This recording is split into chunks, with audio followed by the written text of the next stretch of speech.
Welcome to Something Nice with Dinano. I am your host, Dinano Damano. Thank you very much for being here with us today. What is the date today? I think it's the last day of February in 2026, 28th February. The time here where I am in Ningizimu, a name that I got to adopt because of some of the conversations I've had with our friend of the show, Mr. Ron Dalton. Do you remember you told me about that name, Ron? Ningizimu What? No, I don't remember that part. for South Africa, place of giants. Oh yes, yes, Yeah, yes. you shared Yeah. that with me. So I'm using that now because I don't want to use that other name that we're currently known by. How are you doing? Welcome, Ron. Thank you for being with us. I'm doing okay. I'm doing okay. I'm here in Babylon, America, at the moment. Okay. Okay. Let's just acknowledge the people that are here with us. So you've seen Ron, he's here.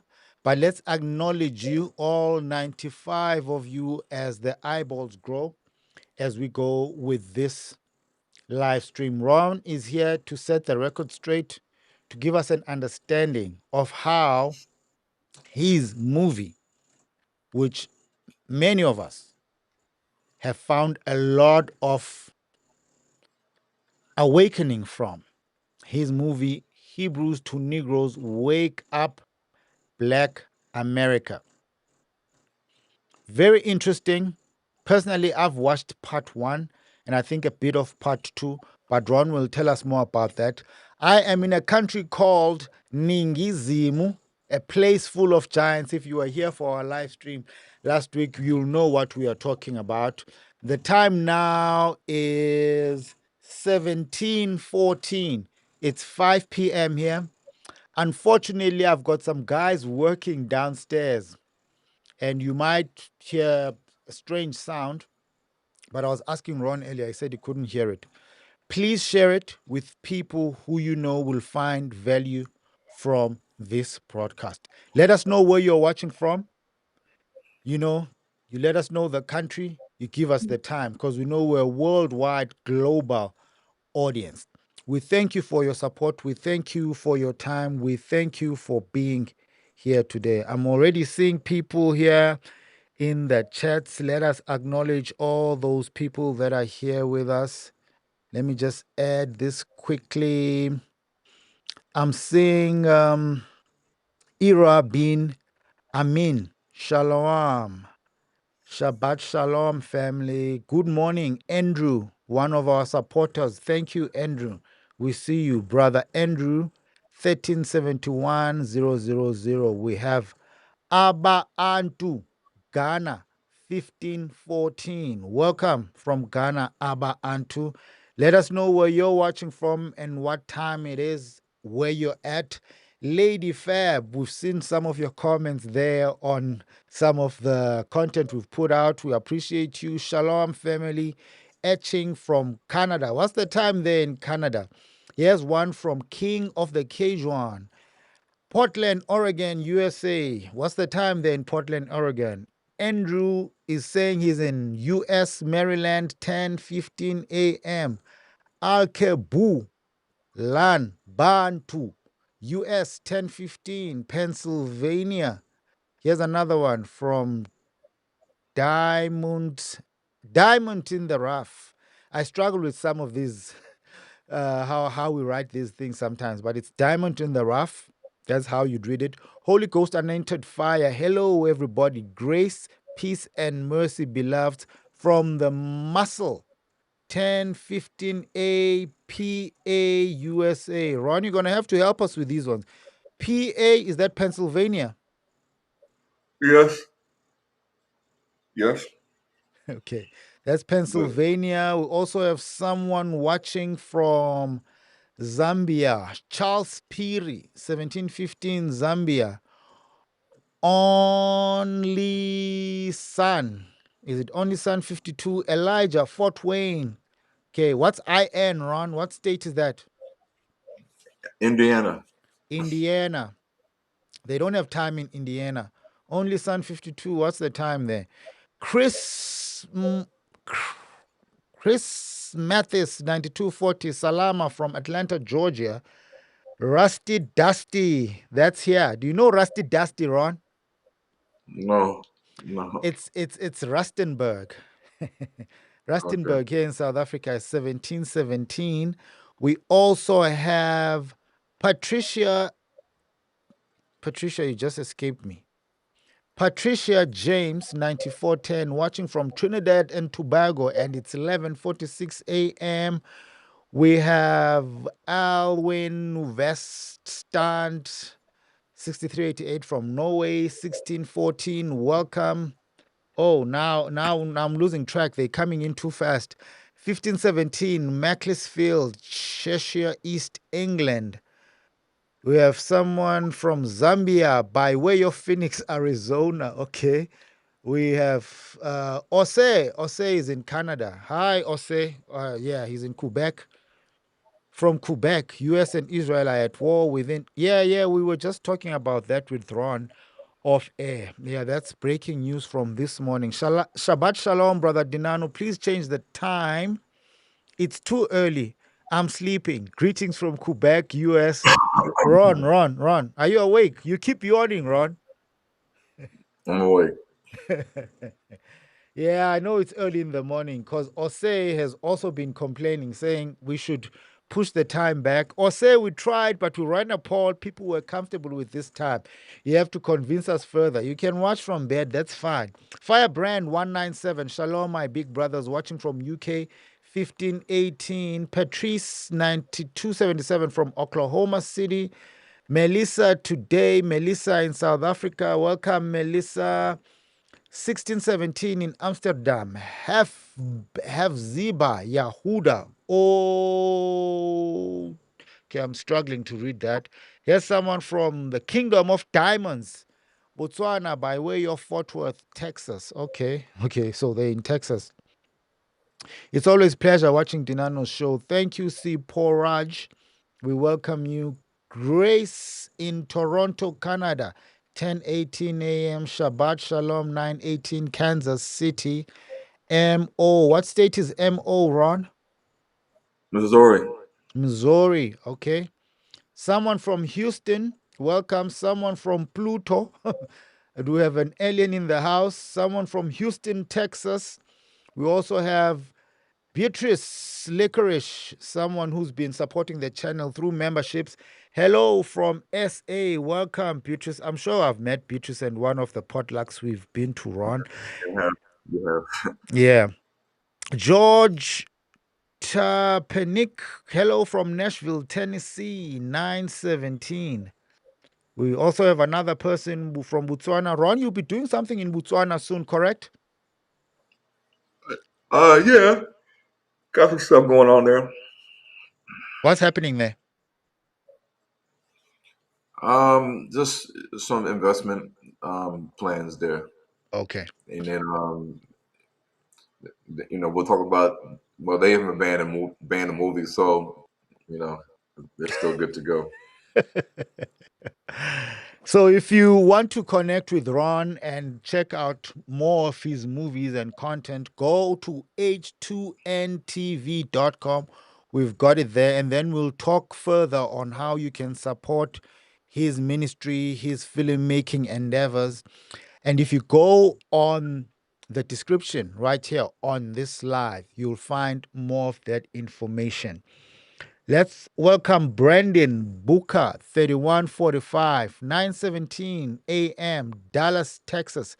Brandon, we also appreciate you. We know you've been part of the membership community of Something Nice with Dinano. Thank you very much.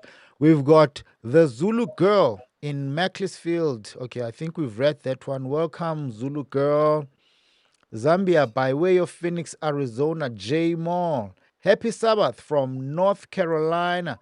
We've got Kiagam from Kampala, Uganda. It's 1817 in that East African country.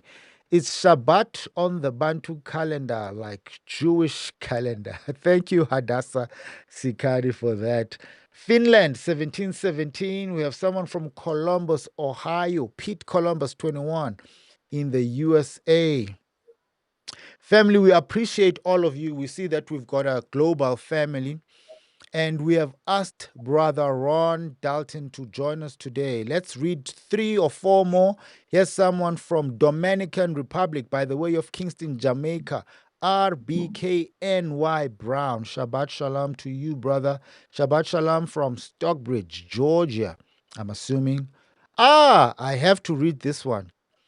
Besh reacts from Ofimvaba. Do you know where that is, Ron? Ofimvaba. No. That's somewhere in the Eastern Cape, my home province. Welcome, Bash. Let's also welcome someone from Columbus, Ohio, Henry Davis, 5523. Shabbat Shalom from Harlem, NYC, 1027. Kabane. Hey, oh, Kabane. I remember I struggled with your name the first time I had seen it, Kabane. Kabane George Mashaula, 1950, 1750, 1722. Tswane. Ron, you'd know what Tswane is. South Africa. Shabbat Shalom from Ghana. The traveling Israelite. Shalom, South Africa. Brother Ron, will you please pray for us as we get started with this live stream? Okay. On his down, Father Yah, we thank you for coming today, bringing us here on the YouTube live with Dinano. We want to thank you first for waking us up this morning, giving us life, health, and strength, because you didn't have to do so. Giving us the activities of our limbs, activities of our bodies, digestion systems, and nervous systems, cardiovascular systems, a sound mind. We thank you today for allowing Dinano to allow us to share the word and the news about what's been going on in America and in Africa. We ask that you send this live to as many people that is intended to reach according to your will, so that they may hear and understand the things that are being presented and said today. Because we are living in serious times, critical times, scary times, uncertain times. We see wars and rumors of wars, nation rising against nations. We see the emergence of the foundation of the beast system that is in the book of Revelation, and also other things coming to pass. In the book of Ezekiel, you prophesied these things many, many thousands of years ago. And we just want your people to be aware of the things that's happening across the world. And most importantly, the lost sheep of the house of Israel to wake up, to fulfill the prophecies that have been bestowed upon them. Only they can fulfill the prophecies. The people that are in sub-Saharan Africa and Americas and the Caribbean and scattered to the four corners. We ask that you resonate in their minds, in their hearts today, those that are listening and hearing, that they may receive this information. And we ask that the Spirit of truth, please bring the Spirit of truth to Africa, to America, and the world in regards to who are your true chosen people, the ones that you gave a land covenant, an inheritance passed from Abraham down to Isaac, down to Jacob, your chosen son, your chosen seed, so that we may turn away from that withered, dry bones that are without hope, that are divided and cut off from each other, that we may be uniting together as the two sticks prophecy into one states, that we may be a mighty army, a massive army, an army that is unified and fulfills everything the Bible states we're supposed to fulfill, so that we may not all perish from the things that are coming upon this earth. We ask these things in the name of the Father, Yahuwah, the Son, Yahusha, whom the world calls Jesus Christ, and the Holy Spirit, the Ruach HaKodesh. Amen. Amen. Thank you, Ron. I'm going to ask you this again, Ron. How are you doing? Your spirit is a bit down, man, and I know you. Come on. Well, I just woke up, but I mean, I got to keep ticking. I mean, no matter what happens, I got to keep going, because at the end of the day, many are called, but few are chosen to do the things that I've been doing in America and in Africa. Outside of a lot of the things that people are seeing, it's not a lot of people that are advocating and championing, spreading the truth to Africa and even to the diaspora about Africa and its relation to the prophecies in the Bible, and how this land, this continent, sub-Saharan Africa, and the people within it, the Bantu people and West Africans are connected to the prophecies because they are the Israelites, and we have to get this, we have to understand this clearly. And if nobody's there to teach and spread the word about this, then how are people going to learn? I mean, how are people going to get these important informations? Because at the end of the day, I mean, there's a lot of propaganda, a lot of agendas, a lot of things that the enemy wants us to be distracted on and to be looking at. Um, Christianity is a major stronghold in our community that doesn't allow us to see past, the European colonized packaging of uh, of religion and the Bible, so that therefore you cannot see who you are in the Bible, and then of course you can't understand if you don't know who you are, where your homeland is, where's the Holy Land, the land of Canaan, because that is connected to you if you are the chosen people, the Israelites, and then in addition to that, you have to fulfill the prophecies if you are the Israelites and you are in your homeland or you know where your homeland is, and this was all Bible prophecies and things that we need to understand. And only way we're going to get this is if somebody comes and starts speaking about it and teaching about it, either in the physical or on the airways, the internet ways, social media. So, um, I have a task, a mandate, an assignment that has to be done, and it's not a lot of people that can do the things that I'm doing, or have done it. So yeah, just gotta keep going. Yeah, and we want to commend you for the work that you're doing, Ron, and keep it up. We'll keep you in our prayers. But I think as a people, Israelites, children of God, children of Yah, we need to go beyond supporting each other through prayer. I think we need to find ways and other means to support each other. Don't you think, Ron? Of course, but we know we talk about this all the time. We spiritualize everything. We don't. We say we have faith, we fast, but we don't put forth any action. Any action. No work. No action. No planning. No preparing. No nation building. Just sit back on our couches, in our seats, in our beds, look at the TV, look at YouTube and Netflix and Amazon. We don't do anything. We just think the Most High is gonna materialize and drop things out of heaven, uh, into our laps, and it's all gonna happen that way. When we see that that's not how the other nations are operating, in their land, and when it comes to our land in Africa, they're putting forth action and work, and they're not sitting back saying I'm gonna let the Most High take care of it. It's all in His hands. And we see that the Jews didn't say we're gonna put it in the Most High's hands. We're gonna put it in Hashem's hands. We're gonna put it in Adonai's hands. About this movie Hebrews to Negroes that we're scared about. That they actually put forth action. They started making phone calls, hiring lawyers, and doing everything they needed to do to achieve their desired result. And they did it without ceasing, and they were unified in their goal. And so they had the whole Jewish community on this, from America to Israel to South Africa. Meanwhile, I'm here by myself fighting a conglomerate, a nation, ethnic group, a religion, uh, in regards to this movie classification. So Ron Dalton versus the Jews, and that should not happen. So we need to take notes. And I know that I'm not the leader of an organization or an assembly, a congregation, a synagogue, a church, but at the end of the day, if I'm your brother, uh, and I'm fighting for the truth, which is what God is for, because God is truth, then we need to learn how to start supporting one another and putting forth the things that we believe in our heart, the things that we say as Israelites we keep the commandments, we love our brother, but we don't show it. That's the thing.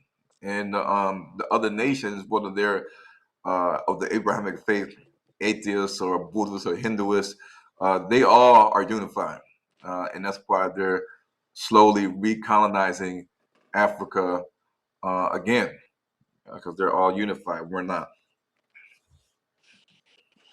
Yeah, so we need to do better, people, in supporting each other. There's strength in unity. Let's acknowledge and appreciate all 253 of you that are watching. Let us match the number of likes with the people that are watching. Someone actually made a joke about this the other day on the live before we went on, saying, I've already liked, I won't like again. So if you've already given a like, you don't have to give another like, because that will cancel out your previous like. So we have 91 likes, 253 people watching.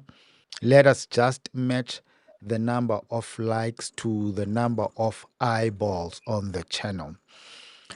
Ron, let's kick it off. I want to read an article that you had sent to me, which is part of how you found out about what we are talking about today. Let me just try to share my screen here on my side. No, that's your screen. Here's my screen. Thank you, everyone, for joining us. We have Ron Dalton. He is going to be explaining to us how he got to this position where he's at right now, where his movie, Hebrews to Negroes, Wake Up Black America, got banned in South Africa. Let me just share this. Are you seeing it on your side, Ron? Yes, yes. Okay. So this is from the South African Jewish, I don't know, Jewish Report. It's sajr.co.za.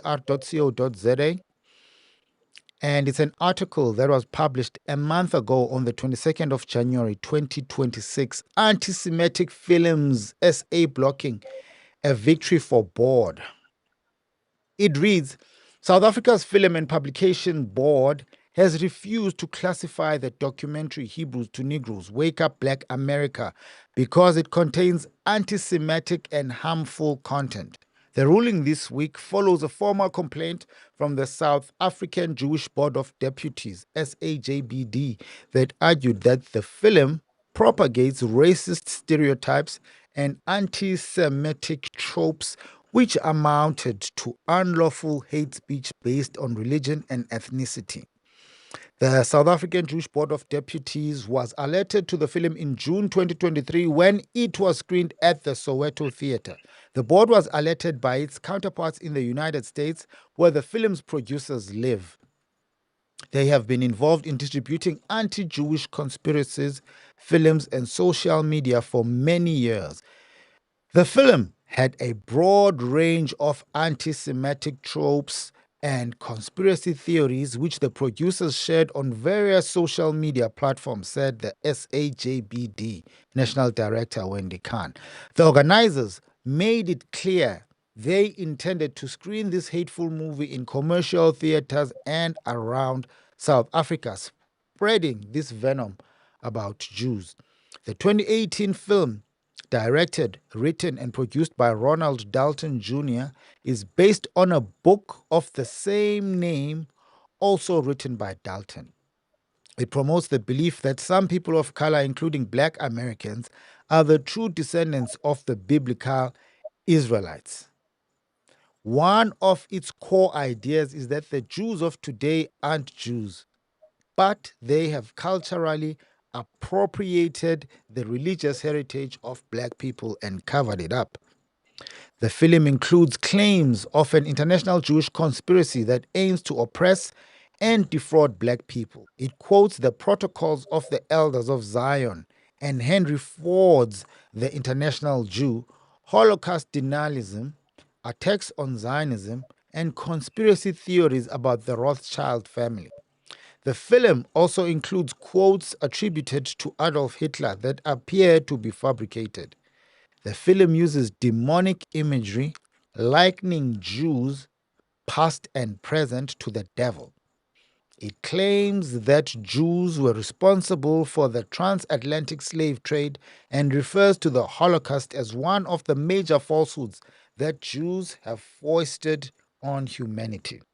It also rehashes various classic protocols of the elders of Zion, inspired tropes about Jews controlling the bank's education system and mass media, Khan said. The film depicts Jews as a nation of liars who, as a matter of deliberate strategy, have falsified history and concealed their real identity to conceal their nature and protect their status and power, she said. In November 2022, major American Jewish organizations, including the Anti Defamation League, American Jewish Committee, and Jewish Federations of North America, petitioned Amazon to stop distributing the Hebrews to Negroes book sorry, and film on its platforms. Amazon chief executive Andy Jassy refused to remove the film or book from its website. The book had become a number one bestseller in Amazon's religion and spirituality category. The SAJBD filed a complaint with the FPB. The FPB is the Film and Publications Board, which controls the rating of movies and motion pictures in South Africa. So the SAJBD filed a complaint with the FPB in 2023, raising the hateful content in the film and requesting that it decline classification as the film amounted to unlawful incitement to hatred based on religion and ethnicity. The board, together with its legal team, headed by the SAJBD Gauteng Council chairperson Harold Jacobs, presented its case at the FPB on 26 June 2024. The maker of the film, Ronald Dalton Jr., was there in person to respond to our complaint against his film, said Khan. After our lawyers presented on our behalf, we had to endure more than 3 hours of him purporting to explain away and justify the various vile sentiments about Jews that this film contained, during which he simply doubled down on the kind of anti Semitic tropes that it propagated. It was deeply upsetting to sit face to face with someone with such warped and dehumanizing views on Jews, said Khan. Throughout the process, Dalton continually lashed out at the SAJBD with his invective, just as he had been doing prior to this on his social media. 2 years later, the FPB has finally affirmed the SAJBD's complaint and issued a refused classification ruling regarding the film, and distributors have been requested to remove the film from all platforms in South Africa. The producers of the film inundated the Film and Publications Board with videos and documents of their venomous beliefs, and it needed to consider them carefully. Though it has been a lengthy process, we believe it was worth waiting for this important outcome, Khan said. World Jewry knows only too well that words have meaning, and over the past 2 years, we have seen hate speech result in hideous violent attacks on Jewish people from America to Australia and many in between, said Khan. Justice C.C. Kampepe in the SAJBD's Masuku case quoted from Proverbs, namely, life and death are in power of the tongue. We are fortunate in South Africa to have advanced hate crimes and hate speech legislation protecting us from all forms of threatening or demeaning rhetoric. The FPB was approached for comment but was unable to send it before the SA Jewish Report's publication declined. Ron? Yes. That's the account of the Jewish report, which, this is an assumption of my part, is that they are aligned with the SAJBD. What is your account of what happened leading to this process where we have decided to call you and ask you about the banning or the declassification of your movie, Hebrews to Negroes, Wake Up Black America? How did we get here? Well, first, I want to say that um, the scripture that they used, part of the tongue, you have to understand that people cherry pick all the time what they want to use for whatever reason. But we understand that God is for the truth. He stands for the truth, and God is truth. The truth sets us free, and we are let known in the Bible that the devil is the father of lies. There's no truth in him, and he goes to steal, kill, deceive, and destroy. He deceives the whole world, and he distracts the whole world. So all that we and myself are doing when we teach these things is to get the truth out to the sleeping masses in Africa, in America, in the world.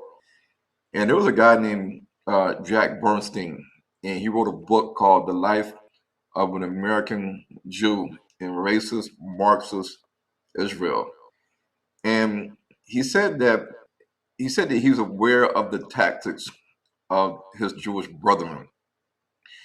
And he says that when people in the Jewish community cry, "You're anti-Semitic," he said it's nothing more than a smokescreen to hide your actions. And he said, but if a Jewish person is the one saying stuff that is exposing them or is seemingly anti-Semitic, well, they're not going to say that he's anti-Semitic because he's Jewish. The Jews, he said in his book, they're going to ignore the charges, hoping that the information will not be given widespread distribution. Then, if the information starts to reach too many people, you ridicule the information and the persons giving the information. If that doesn't work, your next step is character assassination. If the author or speaker hasn't been involved in a sufficient scandal, you are adept at fabricating a scandal against the person or persons. Just think about Kyrie Irving, the way he went through. They called him the joke of the NBA. They say he's a Jew hater, he's anti Semitic, he's a terrorist, all the stuff they've said. And they made him go through hell in America, all because he posted the link to Hebrews to Negroes. And then it says, if none of these are effective, you are known to resort to physical attacks, meaning that people will, if they don't like what you're saying about the Jews, that's the truth. Somebody might threaten to kill you. I mean, this has happened to people in South Africa and America, and so this is a fact of reality we live in today in the world.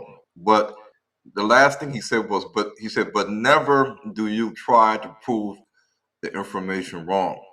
Never do you try to prove the information wrong.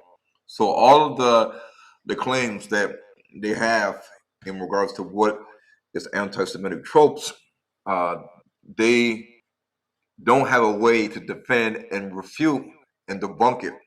They can say that it's falsehoods, it's fallacies, it's not based on any information or facts or research, but they cannot disprove it in a debate because they don't do that. They don't debate.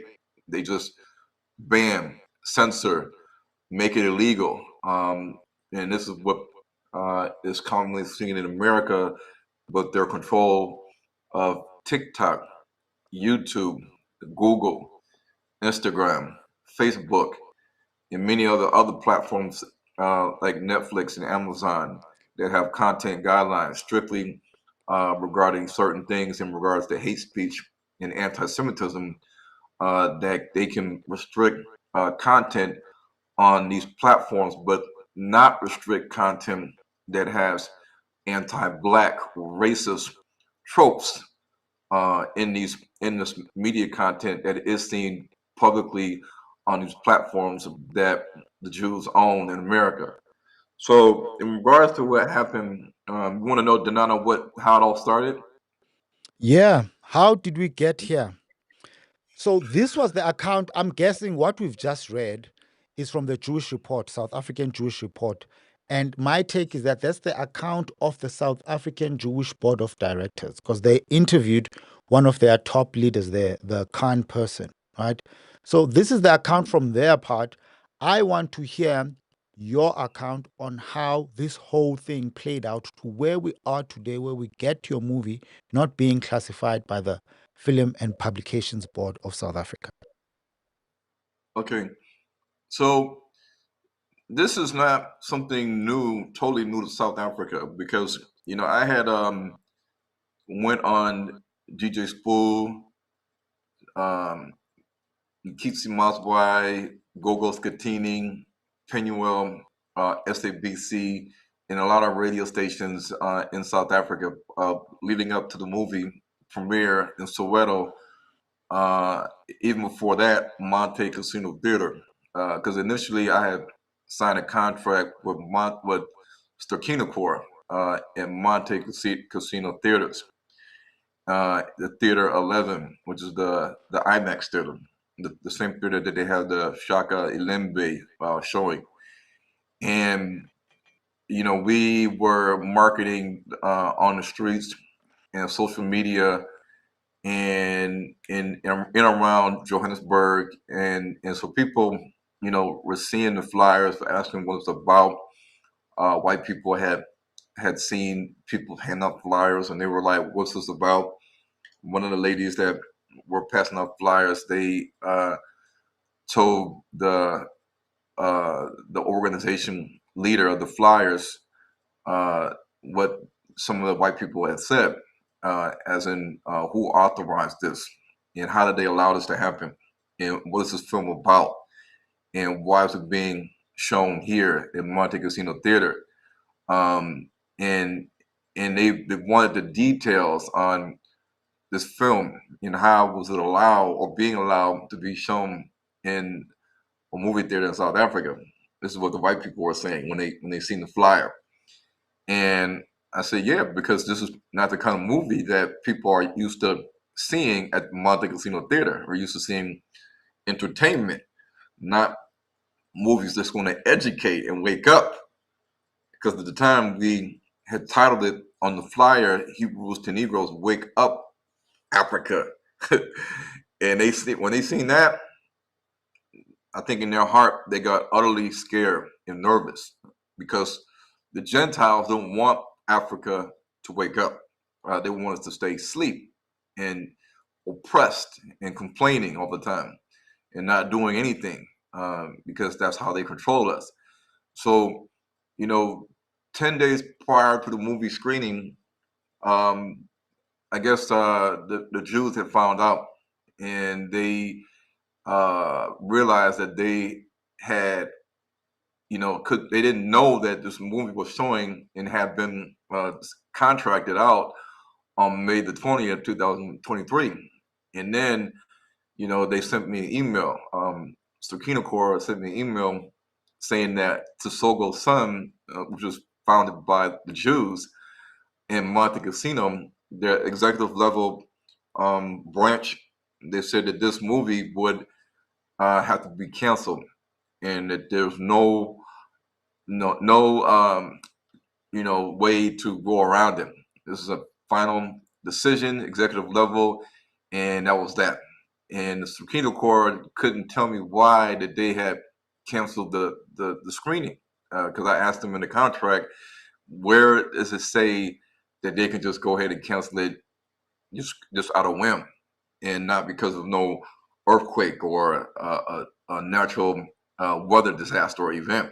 There wasn't nothing in the contract that gave them a reason, a valid reason to cancel the showing, other than they didn't want it to be shown. So after that cancellation, I believe that the Jews were in communication with each other. And so when they follow me on social media, they see these things, the ADL and different Jewish communities in America and maybe Israel. They're following the things on social media, even just regular Jewish people. If they see things that they think should not be happening, they'll notify their people, who then will notify their counterparts in South Africa. And they even said in the report that you read that they were notified by our counterparts, our Jewish counterparts in America. So American Jews Yeah. and their organizations, they are keeping notes and communicating across international waters to another country in Africa, and letting them know, hey guys, Ron Dalton is here in your country about to show the movie. Did you know that? And what are you guys going to do to stop it? You need to stop it right now. And so they didn't got on their game and sent out emails and phone calls to Johannesburg Theater, Pretoria State Theater, and Soweto Theater, the upper level, so that when I would try to go to these places to call and ask, can I book the theater, since they had canceled the Monte Casino Theater, they already told me that they had heard about this film and that no, this film was not going to be allowed to be shown in their movie in their theater. And I said, well, why not? And who's the owner? And they said, well, it's owned by the city of Joburg. So it's not owned by the Jews, but the Jews had the power to call these upper level management in these theaters, these public theaters, to tell them do not allow Ron Dalton to show the movie Hebrews and Eagles Wake Up Africa uh, here. And so each one we went to, even Pretoria State Theater, um, with me and Prince Africa Zulu on the line on a three-way call on WhatsApp, he was on there and he heard Pretoria State Theater manager, general manager say that he had got notified about this movie and that the Jews said it's anti-Semitic, do not allow it to be shown here at Pretoria State Theater, and these are the reason why. And I actually seen some. I seen a screenshot of either an email or a text on what the Jews have sent Pretoria State Theater, and I was like, wow. I said, this is serious. Before I can even, call them or go up there, they're already sending out emails and texts and phone calls to tell them to stop, that don't let it happen. And then I went to Soweto Theater after Prince Africa Zulu couldn't convince the GM to allow the movie to be shown there. And I told him, I said, you know what? I said, I know you're talking about bringing the Zulu generals down to Soweto Theater, bring the Zulu generals if you have to Pretoria State Theater. We'll go up there ourselves and confront them. And I said, but the Jews have power. And I understand you say you got power, but they have more power. And I'm going to show it to you. And he was like, nah, let's just go see. We're the people. We're more numerous than them. They can't do this in our country. And I said, okay. I said, but they got power. You'll see. More power than black people. And I keep saying that, and people keep telling me that, and I keep realizing that in a black country where we're the majority. And so after we failed, and I showed him that he was wrong, and that the Zulus and the South Africans have more power than the Jews. Um, I went to Soweto Theater. And when I went there, the general manager wasn't there, and the guy is high up. And I met with a lady, Dee Dee. She was there. She knows who she is. And I sat down. I said, "Can you tell me if you have any availability this month in June?" And she looked and she says, "Yes, June the 11th is available Saturday." And I said, "Can I book it?" And she says, "Yes, you can." And she said, "You can book the red room. The red room is the main room." And I said, "Okay, if I sign the contract and pay today, can anybody come along and then call, come up here and email and cancel it?" And she says, "No." And I said, "Are you sure?" And she says, "No, Ryan." And I said, "Okay, because the Jews canceled my screening at Monte Casino Theater." And she says, "Why did they do that?" And I said, "Because they don't want this movie to be seen by um, black people in South Africa, because it's targeted toward the black community." And then she said, "Okay, well, you don't have to worry because the Jews don't own Soweto Theater." I said, "Who owns it?" And they said, "The city of Joburg." And I said, okay. So the Jews don't own it, so they can't have any power to shut it down. And she says no. And I said, okay. So I paid for it, signed the contract, left. And I said to her, I said, now you said it out your own mouth. And everybody that's with me today, at the time, they all heard it. You're confident that they can't shut it down. And she says, no, don't worry. I left. Not early in the morning the next day, because I went there close to knockoff time, like 4 o'clock, 4:30.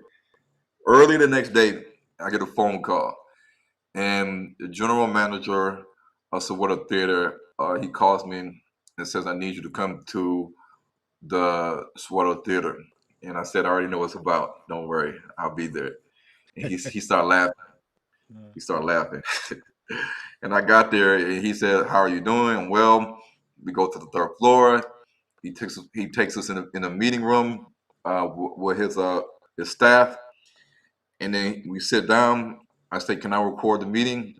And they look confused, but then he says, "Yes, you can." And then I said, "Okay, well, what's going on?"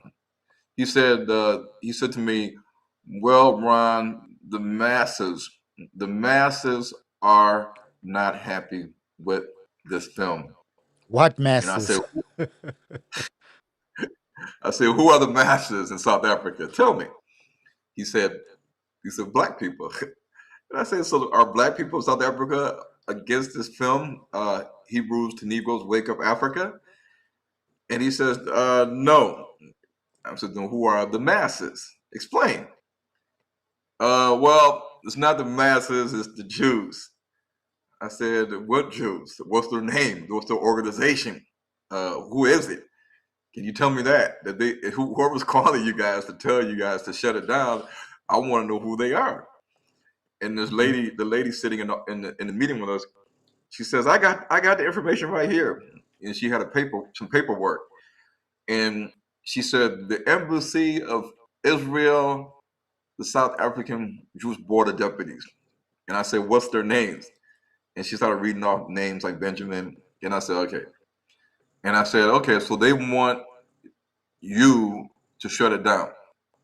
And are you going to shut it down?" And they said, "Yes, we have to." And I said, "Okay, uh, do you guys have any power?" Because last time I checked, this theater was owned by the city of Joburg, not the Yeah, Jews, correct? yeah. And they said, "Yeah."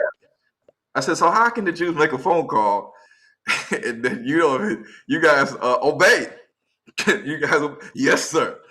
I was like, "This is crazy. I paid, I signed a contract, and the Jews is making one little phone call, and the black people just pick up the phone and say, 'Right away, boss.'" And then and you're here with me telling me you're going to shut it down. And then he says, "Well, Ryan, I don't know what to say." I said, "Well, it appears to me that we black people here in Africa, in South Africa, we have no power. Do we have power?" And they all looked and said, "We don't have power. We Yeah. don't have power." And they put their heads down. And I said, "Why don't we have power?" And they said, "The Jews have financial muscle." And they said they have the money. That's what they were. That's what their words were. And I said, "Because they have the money, they have all the money, then you have to obey." And they said, "Yes." And I said, "Okay." So I guess if I have to sue, I'm suing you guys because the contract is with Sawada Theater and not the Jews. You guys just took the order from the Jews from the phone call, but the contract that I have is not with the Jews or a theater that they own, but with you guys. So I'll be getting in contact with the lawyers and getting ready to file a lawsuit against you for discrimination. And then I left. And then within the next day morning, the general manager of the Sword Theater said, uh, "Okay, we had a meeting, we talked about it, and we don't want you to sue us, and you did sign a contract. We're going to keep that contract, but you we cannot." be affiliated with the movie. You can show your film here. You can book the slot and the time and the date. He said, however, we cannot allow you to sell tickets on SportoTheater.com like any other customer that books the theater. And I said, so I don't get the same service that everybody else gets because of the Jews. And he said, yes. He said we cannot advertise on in our building, on the outside, on the billboard. We cannot advertise this event on Mapanya Mall and Jubilani Mall and anywhere. And so you're gonna have to do all that on your own. Are you okay with that? And I said, I guess I'm gonna have to. I'm gonna have to be okay with that if I want to show Yeah. the movie here. I said it's not fair, but I'm not gonna give up because of these restrictions. And he said, okay, well, we would love to have you, and we just got you just got to understand that the Jews are not happy, and therefore we don't want to make them more mad. So we can't appear to be promoting your film and allowing people to buy tickets on our platform. You're gonna have to use a third party site like CompuTicket to do that. He's like, sorry, Ron Dalton. The Jews they're not happy, and we have to obey. And I said, okay, I understand. And then I and then I started. Then we started to advertise the movie on the streets of Soweto and Johannesburg. And then the Jews were not done with that. They were not happy. So then they complained to the South African Film and Publications Board, and they said that this film is it's not rated. So we're going to stop Ron Dalton this way. We're going to say that the film has not been rated yet by the film board, and so they uh, went to Soweto Theater, the compliance officer, and said who is behind the movie, and they said Ron Dalton, and then they contacted me, and when I talked to the lady, she had told me that you need to get the film rated, and I said, well, who complained? And she says, well, it's not important who complained. And I said, yes, it is, because I need to know who complained. You can't tell me that. I'm not the Secret Service or the CIA or the FBI, or I'm just asking a simple question. Can you answer? Yeah. And she said, well, Ron, what do you want to know? And I said, well, I said, we know that the Jews complain, correct? And she says, yes.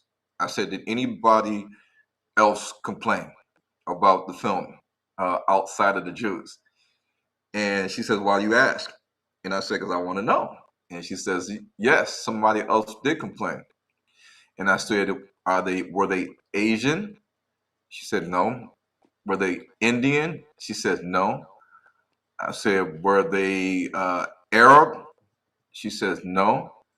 I said, were they non-Jewish white groups or political parties or any type of organization that's non-Jewish but Caucasian, European, white? And she laughed and said, yes, yes, Ron. It wasn't only the Jews that complained about this film. It was non-Jewish white organizations in South Africa that were also unhappy about your film event titled Hebrews to Negroes Wake Up Africa. They didn't like that. And I said, I said, thank you. And so then I worked on getting the film rated, and they said it took 10 days. It takes 10 days to get it rated, and it wasn't rated leading up until the day of the event. So the day of the event, when I woke up, uh, there was an earthquake in South Africa, and I didn't. Some people called me and told me that they couldn't make it to the event because the earthquake had shattered their windows and it put a crack in their wall, and they were dealing with the earthquake on Mm. June 11th, 2023. So then, I had already, decided the night before that I wasn't going to cancel the event.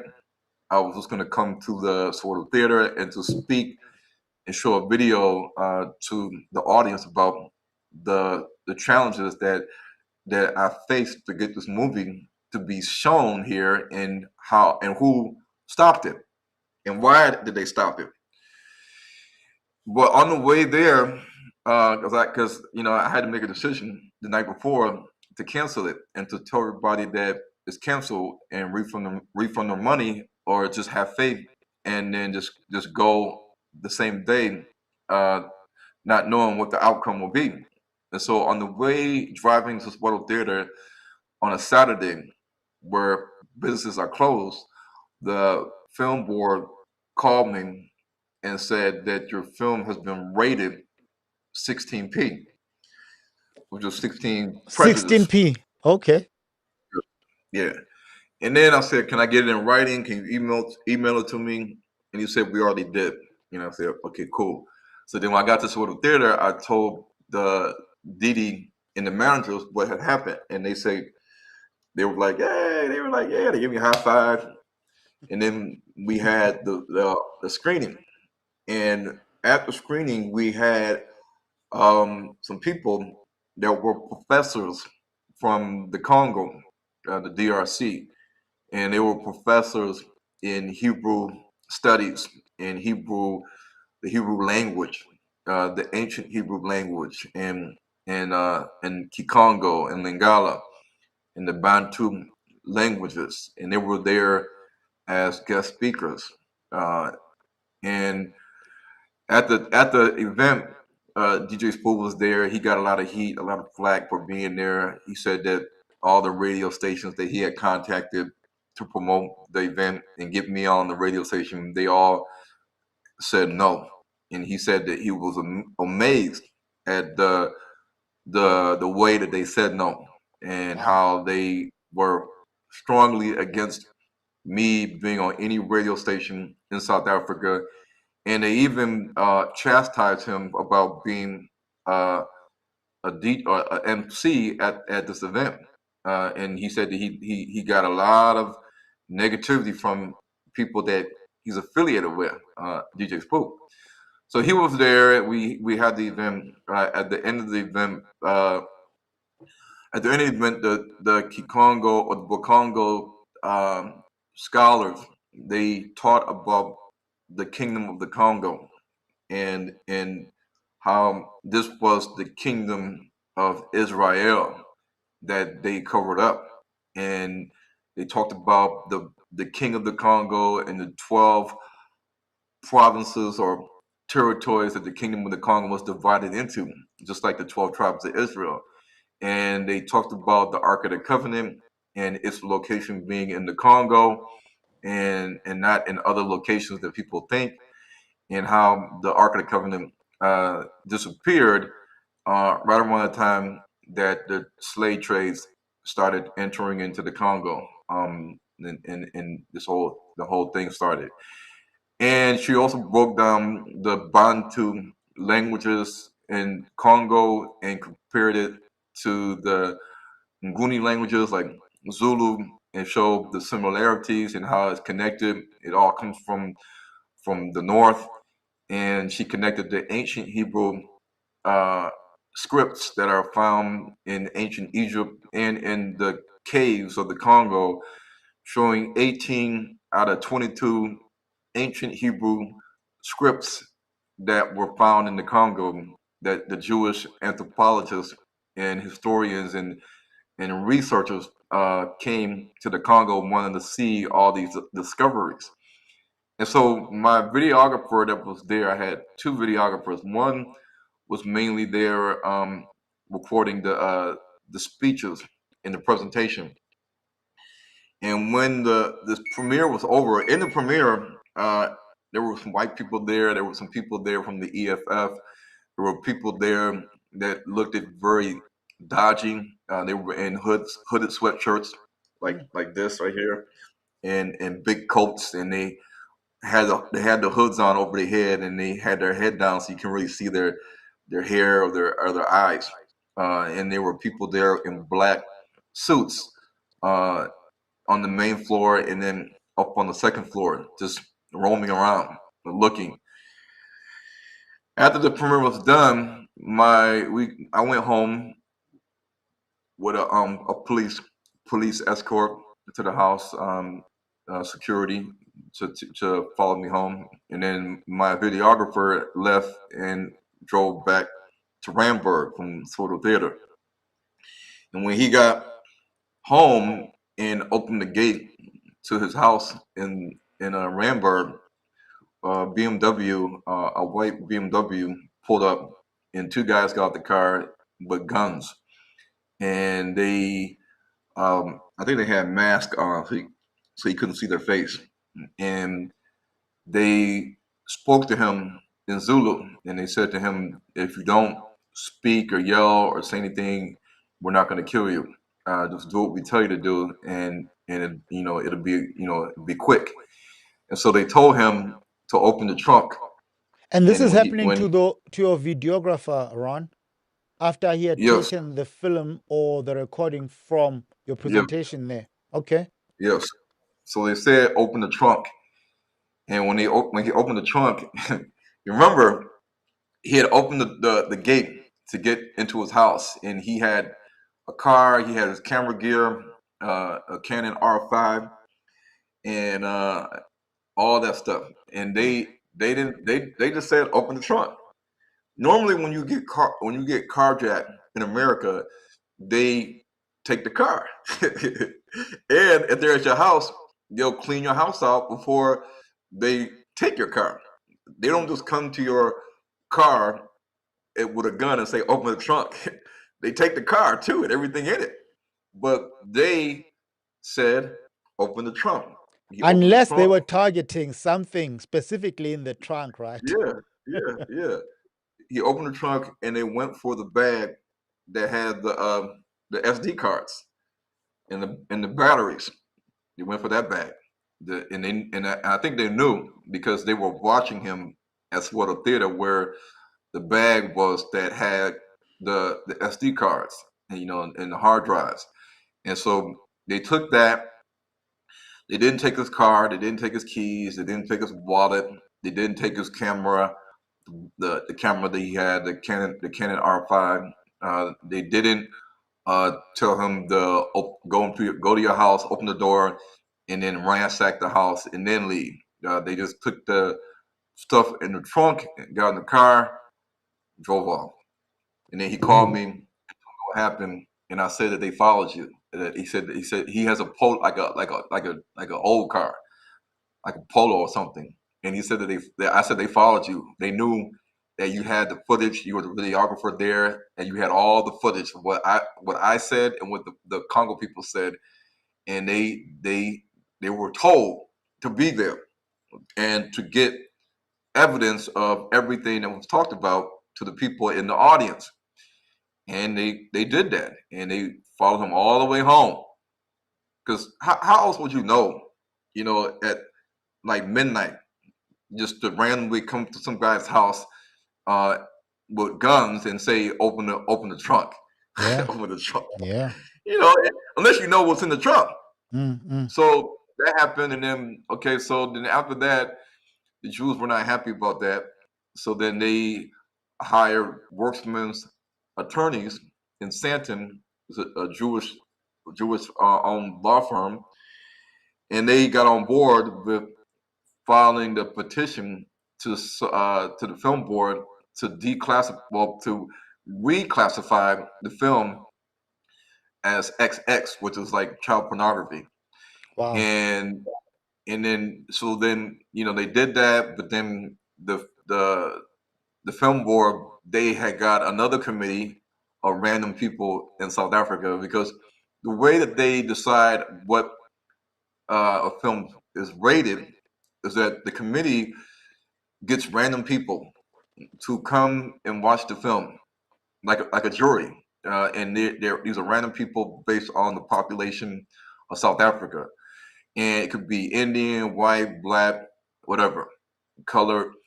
And so people sit down and they watch the film, and then they have to agree, um, together like a jury on what the film's rating should be. And so the film board had to get another group together to watch the film, and this is how they determined this film was not going to be reclassified. And so I had defeated them November 2024, and then the Jews didn't like that decision. So then they came to the film board's head office in Centurion in person with their lawyers, and they filed another appeal. They filed another appeal. They didn't give up, and then I got notified the next year that they had filed a second appeal. No, I mean that the appeal, and that they wanted the film to be um, reclassified. And so then we had to have a meeting where we went back and forth with our representation in why we believe the film should stay, why they believe the film should not stay. And that was like a 3 to 6 hour process that I was there. I was there, and they had their lawyers. They had the SAJBD there, and then that was that. And then after that, it took a while before they told me that the film board had to get an expert opinion, and that meant that they had to send the film to be looked at by the South African Human Rights Commission to determine what the fate or what they believe the film um, should be in terms of if it violated any rights that the Jews claim that it violated as citizens of South Africa. So the South African Human Rights Commission, I guess, apparently ruled in their favor, saying that the Jews have human rights, and that the movie has hate speech and uh, anti-Semitic, stuff in it that they said that we can't allow this to be seen in South Africa. Although remember, the same hate speech and anti-Semitic laws or content guideline laws that are in South Africa is exactly the same in America, in Europe, in the Western world. You'll see these on the platforms like Netflix and Amazon, and YouTube, and Twitter and social media platforms. And you see how it is still legal to watch in America and Europe and other countries. South Africa is the first country in the world to ban Hebrews to Negroes, Wake Up Black America, and they did so with the law. The Jews used the law and their lawyers, even though they're 0.02% of the population, and the population of South Africa is 65 million. There are about 40,000 people that are Jews in South Africa. 40,000 people that are Jews in South Africa, and there are 65 million people in South Africa, of which the majority population is black. So the Jews have their lawyers. They lawyered up, and they put forth action and perseverance and money, and they did this while the rest of South Africa didn't know, and they were asleep. And despite the fact that I had talked about this on other platforms in South Africa, including radio stations and the SABC, nobody seemed to care. Nobody seemed to pay attention and realize that this was serious, and this needed to be covered by the media and the news. This stuff that I was saying is went in one ear and went out the other ear. Like, it's just no big deal. But to the Jews, it was a big deal, because your Jews are uh, highly represented when you look at the richest South Africans. The richest South Africans, 26% of them are Jews. 26% of the richest South Africans are Jews. They're millionaires and billionaires, although they are 0.02% of the population. So what Can does you that tell name you? can you name some of them? Are these your Nicky Oppenheimers, your Saul Kelsners, those people? Yeah, your Oppenheimers, your Steins, your Nathan Kirsch or First, whatever his name is. It's a lot of them, man. It's ridiculous. They you would think.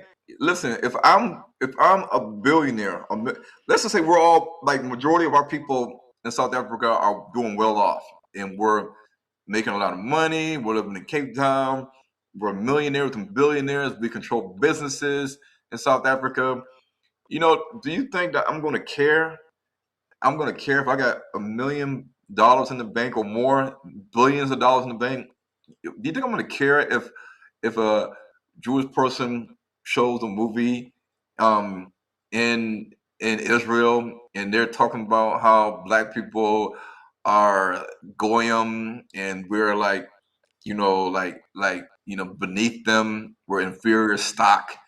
We're not this, we're not that. You think I would care if they're doing that in Israel in their country where they dominate the majority? No, I would not care. I'd be like, go ahead, they can say whatever they want to say in Israel about black Yeah, people. yeah, But you see, Israel, the Jews have their own country in Israel, but in South Africa, they are the minority.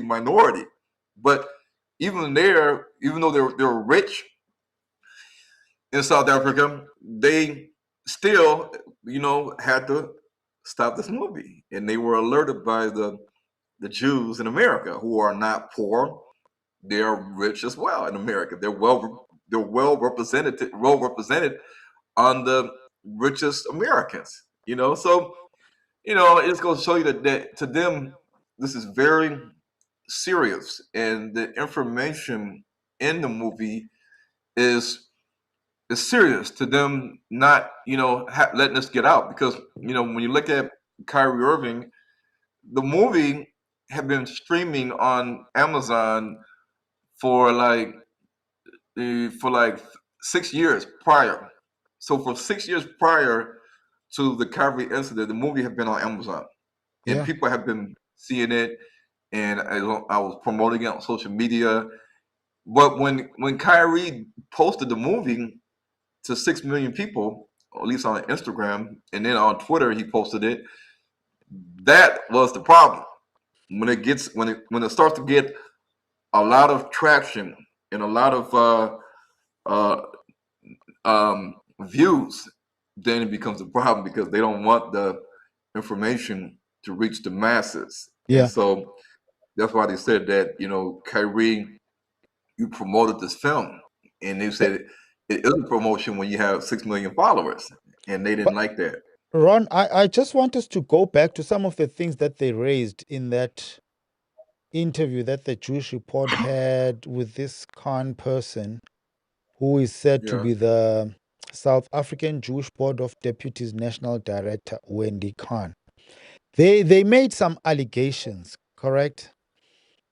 Hmm. And I just want you to respond to some of those if you agree with what they alleged, or do you think they're just finding anything to pin something down on you? Okay. The I need to share this. Let me know if my screen is sharing there. Can you see it on your side? Let me see. Hold on. No, No. I'm sharing your screen actually. Okay, you should be Yeah. able to see it now. Yeah. Yeah. So one of the things that they mention, I'm going to highlight it here, which is a quote from Khan.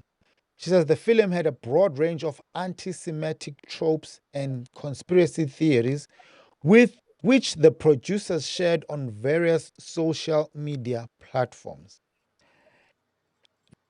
Were they specific? I think they were specific. Some of these tropes that they said you had shared and these conspiracy theories.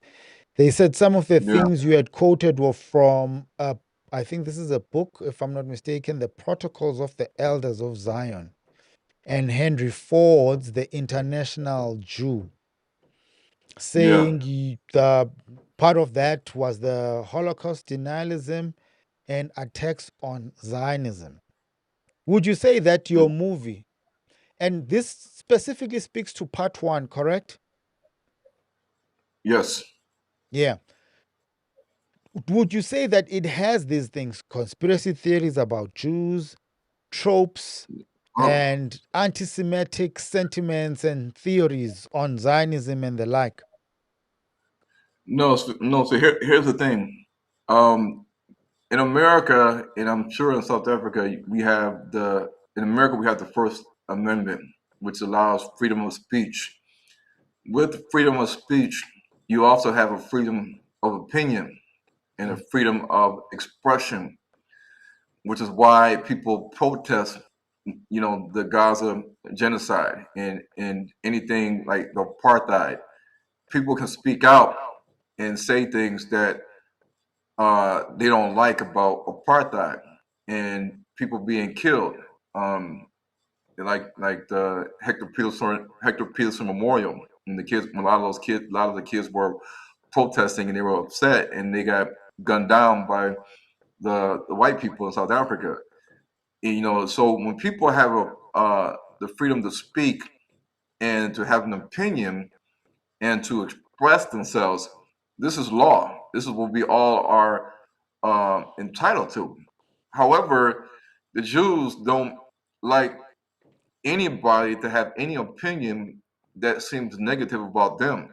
mm, Although we know that there are some things that people, black, white, and other races, are not happy about in regards to their activities and things they have done over the years and even now.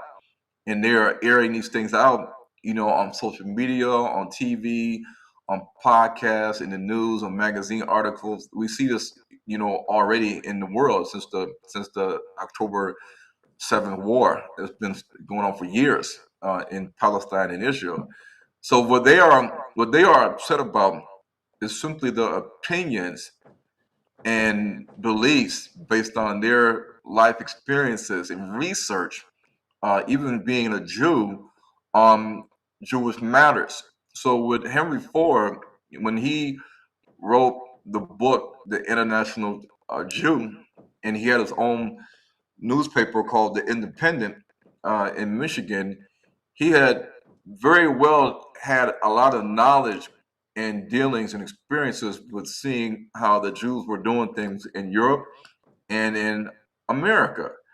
And he talked about what he had seen in regards to what he experienced and knew from his own personal accounts with the Jews in America. And he had said these things. And these were quotes that were in the movie. And because Henry Ford is dead, and the Jews did not like the quote that Henry Ford had made many, many years ago in his book and also in his newspaper called The Independent, an American newspaper company called The Independent that he owned in the 1920s. The same thing with the Jewish guy, Harold Wallace Rosenthal. He's a Jewish guy. He was a senator aide to Jacob Javits, the 58th Attorney General of New York and a U.S. Senator. This interview that Harold Wallace Rosenthal, a Jewish guy, had with another person is the interview is actually stored in the U.S. government public digital library in the Ronald Reagan Presidential Library digital collection. And in this interview, this Jewish man that is he's high ranking in the political scene in America, and he worked side by side with other Jews, including a U.S. Senator, Attorney General.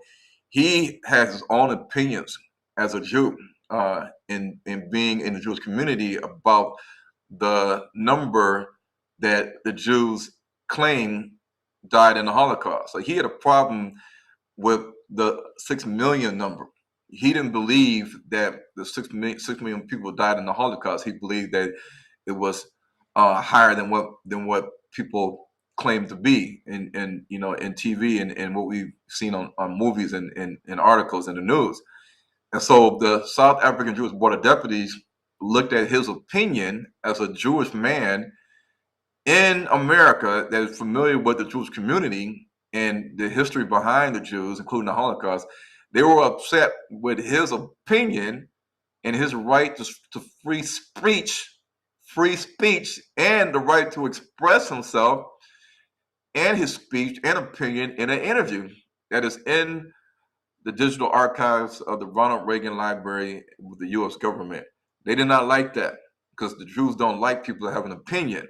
They don't like people that have the freedom of speech and expression to say things that are seemingly negative against them. They use the term anti-Semitic hate speech to pass laws so that people can get, arrested, they can get kicked off their job, they can get canceled, shadow banned, suspended, lose contracts like Kyrie and Kanye. And in this case, they use the law for them so they can get this movie banned. When they know very well that there are many books and movies that depict white people and Jews referring to black people or Africans as apes, or we are lower and inferior to humankind, and we are on the same level, if not lower than a rank of apes, and we are dumb animals, and we are unintelligent, and we are unfit to rule anything, our country, our village, or anything that they have to rule. So there's a lot of anti-racist, in this case, since we are the Israelites, anti-Semitic attacks and tropes that the Jews have put in movies and books like the Talmud and A Guide to the Perplexed, which is a book by Moses Maimonides. He's a Jewish rabbi slash sage. Uh, Centuries ago, his nickname is Rambam, and he had wrote in his book that the Jews are like dumb animals, were apes, and he describes these Negroes as an inferior class of human beings.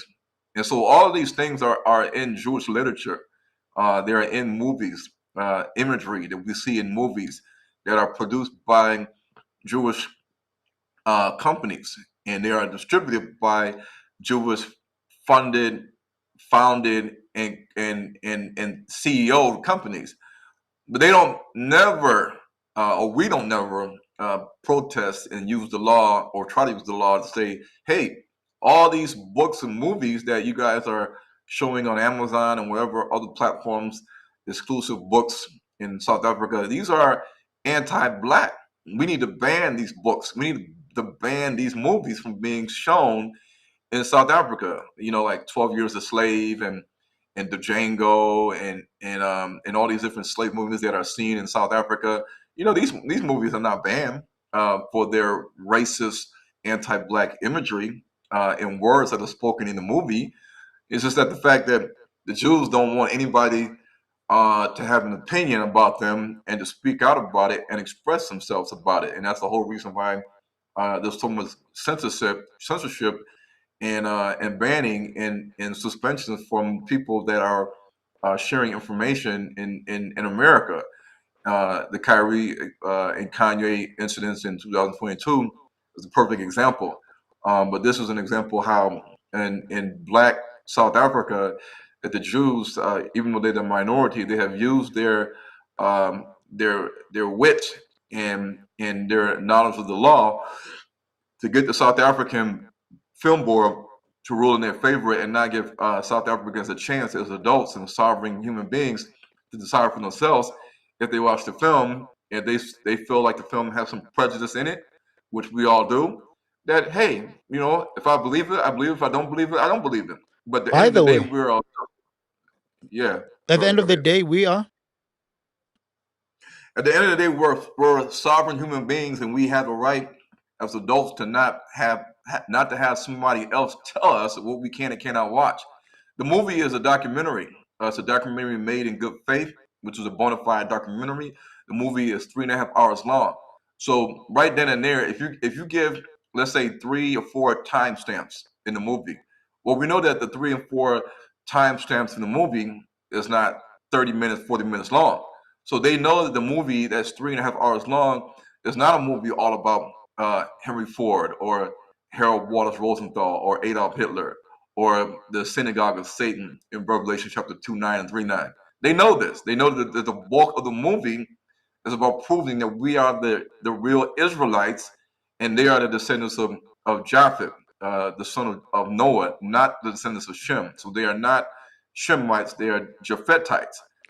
This is what the movie is revealing, Yep. and they don't want black people in America and Africa to see that. By the way, Ron, I browsed through that document that you sent me with the timestamps on some of the things that they were raising issues with.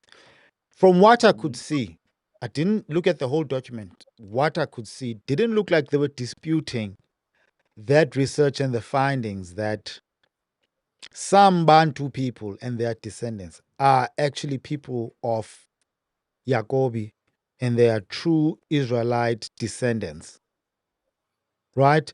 From your memory, do you think they dispute that, or were most of what they are disputing just the issues where you have quoted this person, and they maybe had issues with you quoting those people, saying those people and those quotes either are anti-Semitic or are perpetuating conspiracies against the Jewish people?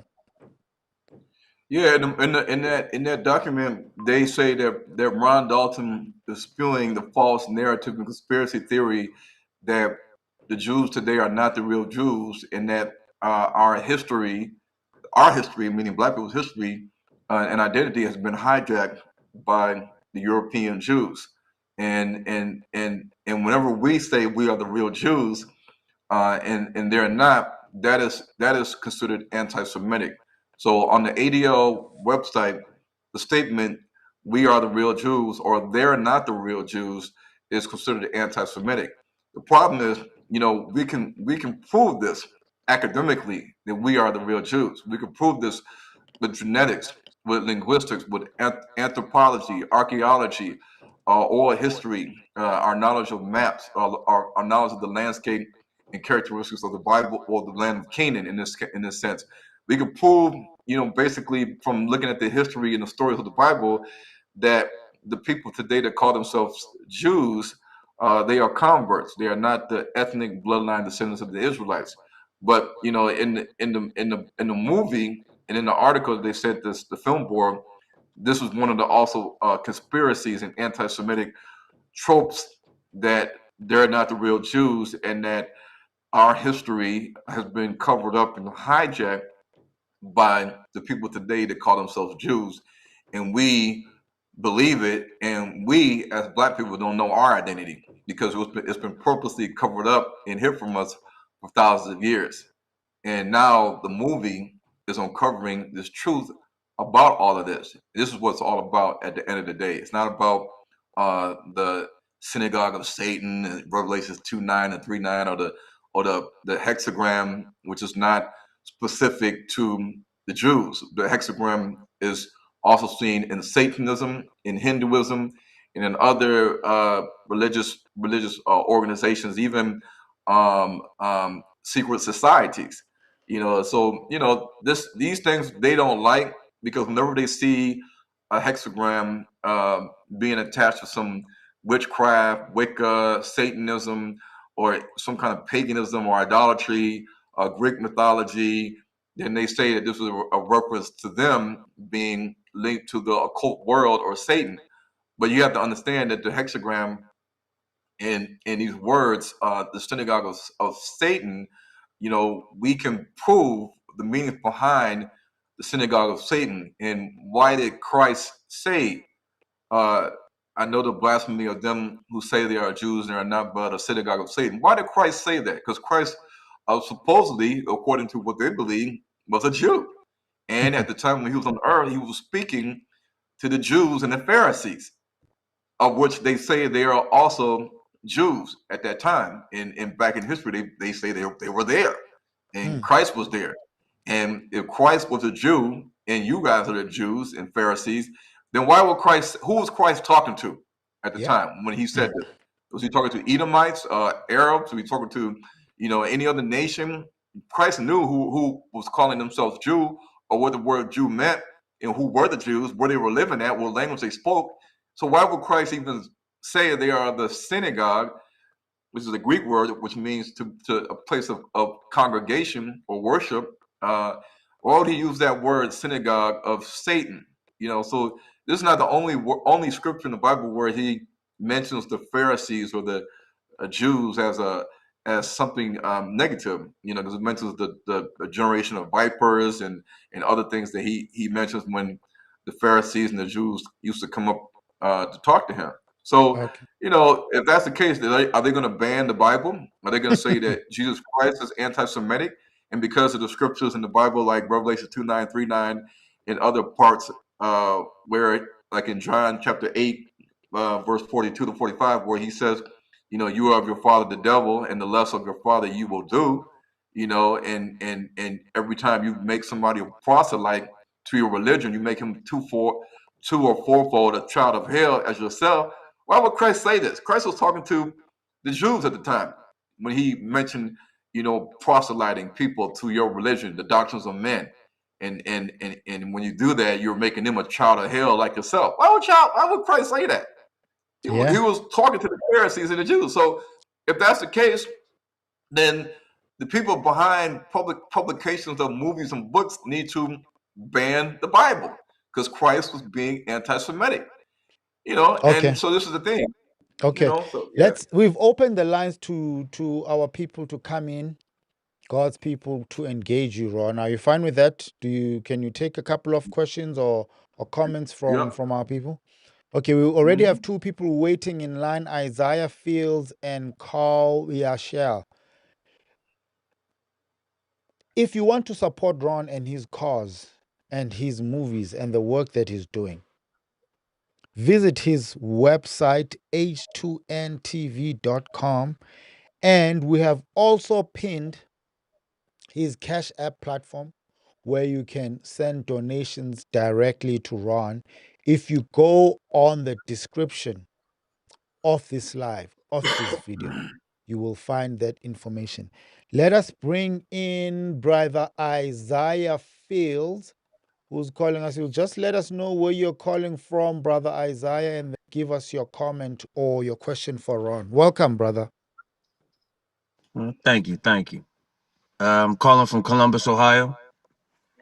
Um, I had a question to the. I heard you speak about this twice now of the meeting or the event that was held about the Kingdom of the Congo. Um, is there any surviving footage of the meeting or anything like that? Because I recently traced my lineage to the Congo per se, but I haven't really got the specifics of the Kingdom of Luango or Congo. So it's just of interest to me if there's any footage from that event, because a lot of what I've been researching, I haven't got the meat of it. A lot of people stick to the what's on the surface and haven't really scratched deeply yet. There's no footage left because they stole it, but the presentation that she spoke about and she taught from is on h2mtv.com. Like the lady that actually spoke and showed the PowerPoint of everything that she showed that day is on h2mtv.com. In addition to other videos that go into the Kingdom of the Congo, and actually, I got some stuff today that I wanted to share before we close in regards to the reason why they are so scared about this information getting out, because it is a lot of things that they cannot explain and disprove, because it is the truth, and it connects us to the ancient Israelites, showing that they are not the Jews, they're not the Israelites. So it's on h2ntv.com, the actual presentation, and the lady that shared her PowerPoint slides that day is there. Okay. Would you know the name of it? Um, it probably has the Congo words in the title, or the Ark of the Covenant. You when you see the thumbnail and the words, you'll know that it's about the Congo, because it should have like the Ark of the Covenant on the title, or the Congo. Okay. Okay. Thank you, And brother my last Isaiah. one. Okay. Oh, I got one more, Diano, before you kick Go me out. ahead. Go ahead, Um, bro.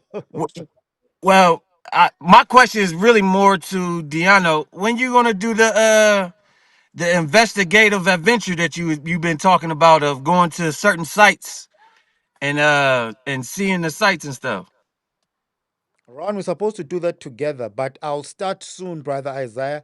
And thank you for holding me accountable. So, one of the places I want to start with is a province here that is full of mysteries. It's called Mpumalanga, the place where Adam's calendar is at. Mpumalanga in South Africa. It's not too far from where I'm from. So, I'll start with that before the end of April. I've made the commitment. And I know you always watch Isaiah. So, you'll be back by probably the last week of April. Hold me accountable. Oh, I got you. All right. Good Cool, talking brother. with y'all. Let's bring in other people. Thanks, brother Isaiah. Let's bring in Carl. Yeah, Shell. Someone is trying to call me. Okay, let's bring in someone else. Let's bring you in, Carl. You let us know where you are watching from, and you can engage brother on. How are you doing, Carl? Greetings from the land of captivity, Jamaica, in Yahshua HaMashiach's name, our Negro Messiah of the tribe of Yahuda, Judah, which is one of the 12 tribes of Jacob Yashael called Israel. And I just want us to know that us Negroes are the people of the Bible. Are you Go hearing me? ahead, brother Carl. We can hear you. Do you have a question or a comment Right. for No, Ron? I am just not a question, but I come on here because I am elated, Ron. I have watched you over the years. I actually have not yet seen the movie and read the book for myself. But I know you are doing a great job by me just tuning on to Hebrews to Negroes TV and watching the highlights and all of that. So I've been following for a couple of years since my awakening. But let me just encourage you that first, let me say, our melanated Creator and Heavenly Father who sits in the heavens upstairs, Barake be upon you, Ron, Dalton, and Diano for the great work that you guys are doing right now. And this is an unstoppable moment or moments that we are, a great time that we are living in this dispensation, where Yahuwah Alua is waking us up, his people and nation, Yashael, to know who we are and whose we are as a people and nation. So yes, we are scattered throughout the four corners of the earth, and as his word have said, that he will wake us up and he will regather us because he is the one that put us to sleep. So I want to bring on here two scriptures. That's Psalm 83, where all nations took crafty counsel against Jacob, said, come, let us cut them off from being a nation and to remove the name of Israel from our remembrance. So the rabbit hole runs deep. So no wonder that all these synagogue of Satan who have our identity as a people and the Europeans, Uncle Esau, who is doing us great injustice and fed us with deceptions. Now Deuteronomy chapter 30 tells us that when my people wake up in the lands of their captivities and turn away from their gods of wood and stone, which neither we nor our forefather had known, and repent and return to Yahweh's laws, statutes, commandments, which is Torah, then he's going to stretch his hand out a second time and regather us from the four corners of earth that he scattered us. So I just want to highlight on here that the Europeans who have transliterated our manuscript, the Bible, they have put in and took and taken out the name of our Heavenly Father and put Lord and God, which is Yahuwah Alua. They took out the name of our Negro Messiah, Yahshua HaMashiach, and put Jesus Christ and gave us a Caucasian image, which is Caesar Borgia, son of Pope Alexander VI, and remove the Ruach HaKodesh and put Holy Spirit or Holy Ghost. But now that we are waking up and know the true name of our Hebrew Yashahalite Messiah and our Heavenly Father's name, that's what we should revert to. Because Jesus Christ is the name and image of the beast, and Christianity is the beast system religion, which give us idolatry. So Christianity belongs to the Pope and Europeans. Thank you, Brother Carl. Let us Yes, allow sir. other people to join us now. We are bringing in George. We Uh, also see you, and Wisdom. thank you Thank you, for your Brother time. Carl. Cool, brother. Yeah, man. One love, Sure. Zion. George, welcome, brother. How are you? Where are you calling us from? What's your comment or message of support for Brother Ron? You've muted yourself, brother. You have muted yourself. Okay. Is it better now? Yeah, we can hear you. Go ahead, bro. Perfect. So I'm currently in Kenya, but I live in Finland. I was born and raised in Finland, but my father is Congolese and mother Kenyan, so I travel quite a lot to the continent. First of all, I have a comment and a question. If you allow me, Dinana, to quickly give a comment and then ask my question to Brother Ron. Go ahead, brother. So so my comment is that I've been when it comes to this, our identity being the true biblical Hebrews, it has been a journey for 6 years, and I feel like that as a community now we are really shaking ourselves awake right now, and at the same time I feel that we could do more. Of course, it's the Most High Yah who is doing all the work and doing the waking up process, but also at many times I feel like there could be more that we can do. So my comment is that I want to encourage the community, myself too, to remember to keep the commandments, to encourage each other, and be steadfast, and also seek for the truth. And when it comes to the so-called Jews, the people who took our identity, I want to also raise the comment that they don't even actually follow the Torah. They use a lot of deception and lies. What they truly follow is the Talmud and Kabbalah. Not going too deep to it of my own life history, but I know very well that many secret societies base most of their knowledge also to the Kabbalah that the so-called Jews practice, which is Luciferian, it's occult, and right now there's a lot of information coming out in the internet with all these Epstein things, and normal people all around the world are now scratching their heads of what is the satanic things that are coming out in the surface.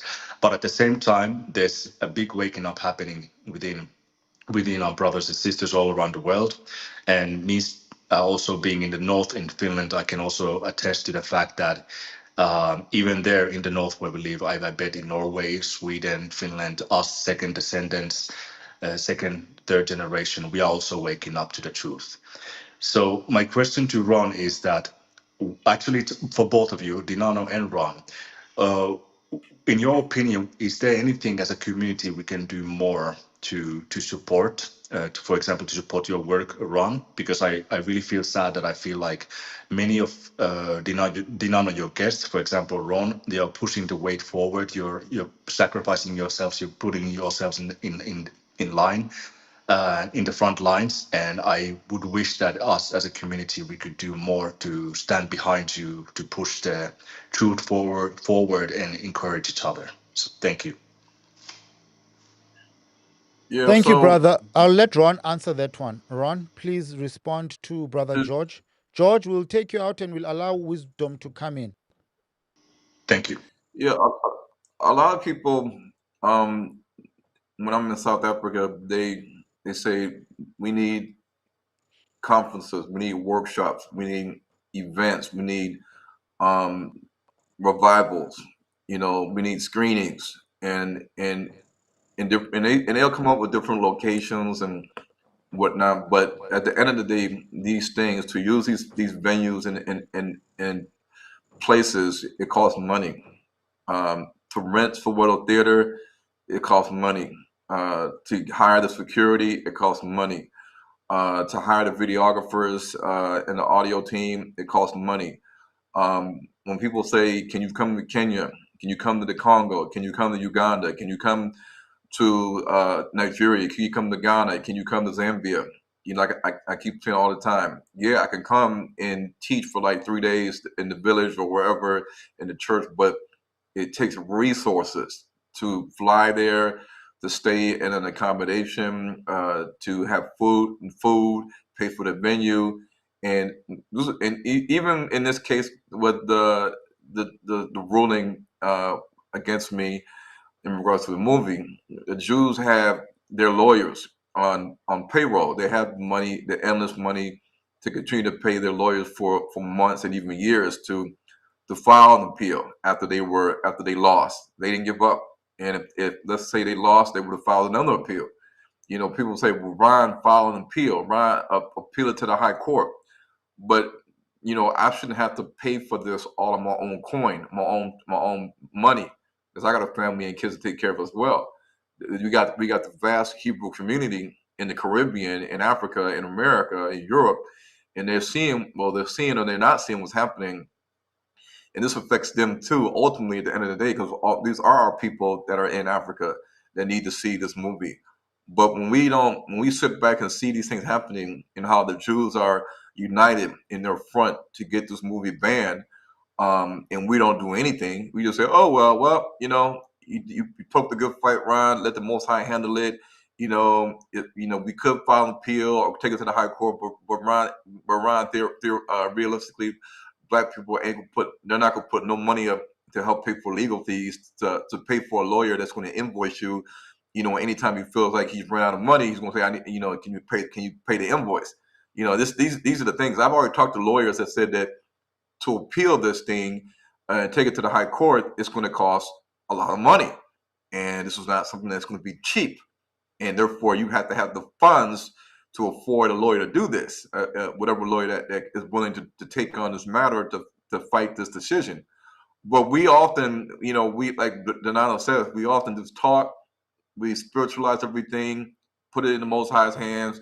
We're gonna pray on it. We're gonna fast, but we don't put any action forward that we can do. We say we want to live free and have a self-sustainable off-grid community where we can live and grow our own food and have our own water and generate our own electricity and teach our own children and live on a land that can't be taken from us by property taxes and council taxes. But we don't realize that none of this stuff is going to fall out of the heavens and land on our lap. None of this stuff is going to materialize out of thin air. To build a community, to buy land, to develop it, it takes work, it takes action, it takes money. So we can't sit here all across the world and say we wish we had a community, we wish we had land, we wish we had developments going on, we wish we had all of this stuff, and we just sit on the couch looking at TV and looking at YouTube and just talking. So we have to start mobilizing our funds and people together, and promoting this across the board worldwide to get action going. And that's a problem that we don't put no action for behind our faith and what we say that we want to achieve. We just think it's going to happen magically, and unfortunately, the Gentiles don't work like that, and that's why they are putting forth another scramble for Africa, and they are recolonizing Africa, and they are capturing Africa all over again. And the young population in Africa, which is a population about 25 to 30 years old, average the age of Africans, unfortunately, these generation X's and Z's, mostly Z's, they're the future, but they don't realize that they're already in a continent that's already captured and is being more and more captured by the Gentiles. And before we leave this live, Dinano, I want to show people how they are capturing us in our own holy land, and we're not doing anything about it. And the Bible tells us to prepare and be prepared to do something about it, but we're too asleep to do anything about it. So at the core, we need funding, we need resources so that the work may be done. The work cannot get done in this reality without resources, because we're not magicians. We can't make money appear out of thin air. It costs money for a plane ticket. It costs money to secure and book a venue. It costs money for an audio visual team. It costs money for security. It costs money for food. It costs money at the end of the day. We can't just say abracadabra and it's going to disappear. Yeah. So at the end of the day, Donano, we say this all the time. We have to start putting up, or shut up and just look the other way. Yeah. Thanks, Ron, for that. If you want to support Ron's ministry, visit his website, h2ntv.com. There it is. And on the description, we have given you details to his Cash App. That's where you can send your donations to encourage Brother Ron to continue with the good work that he is doing.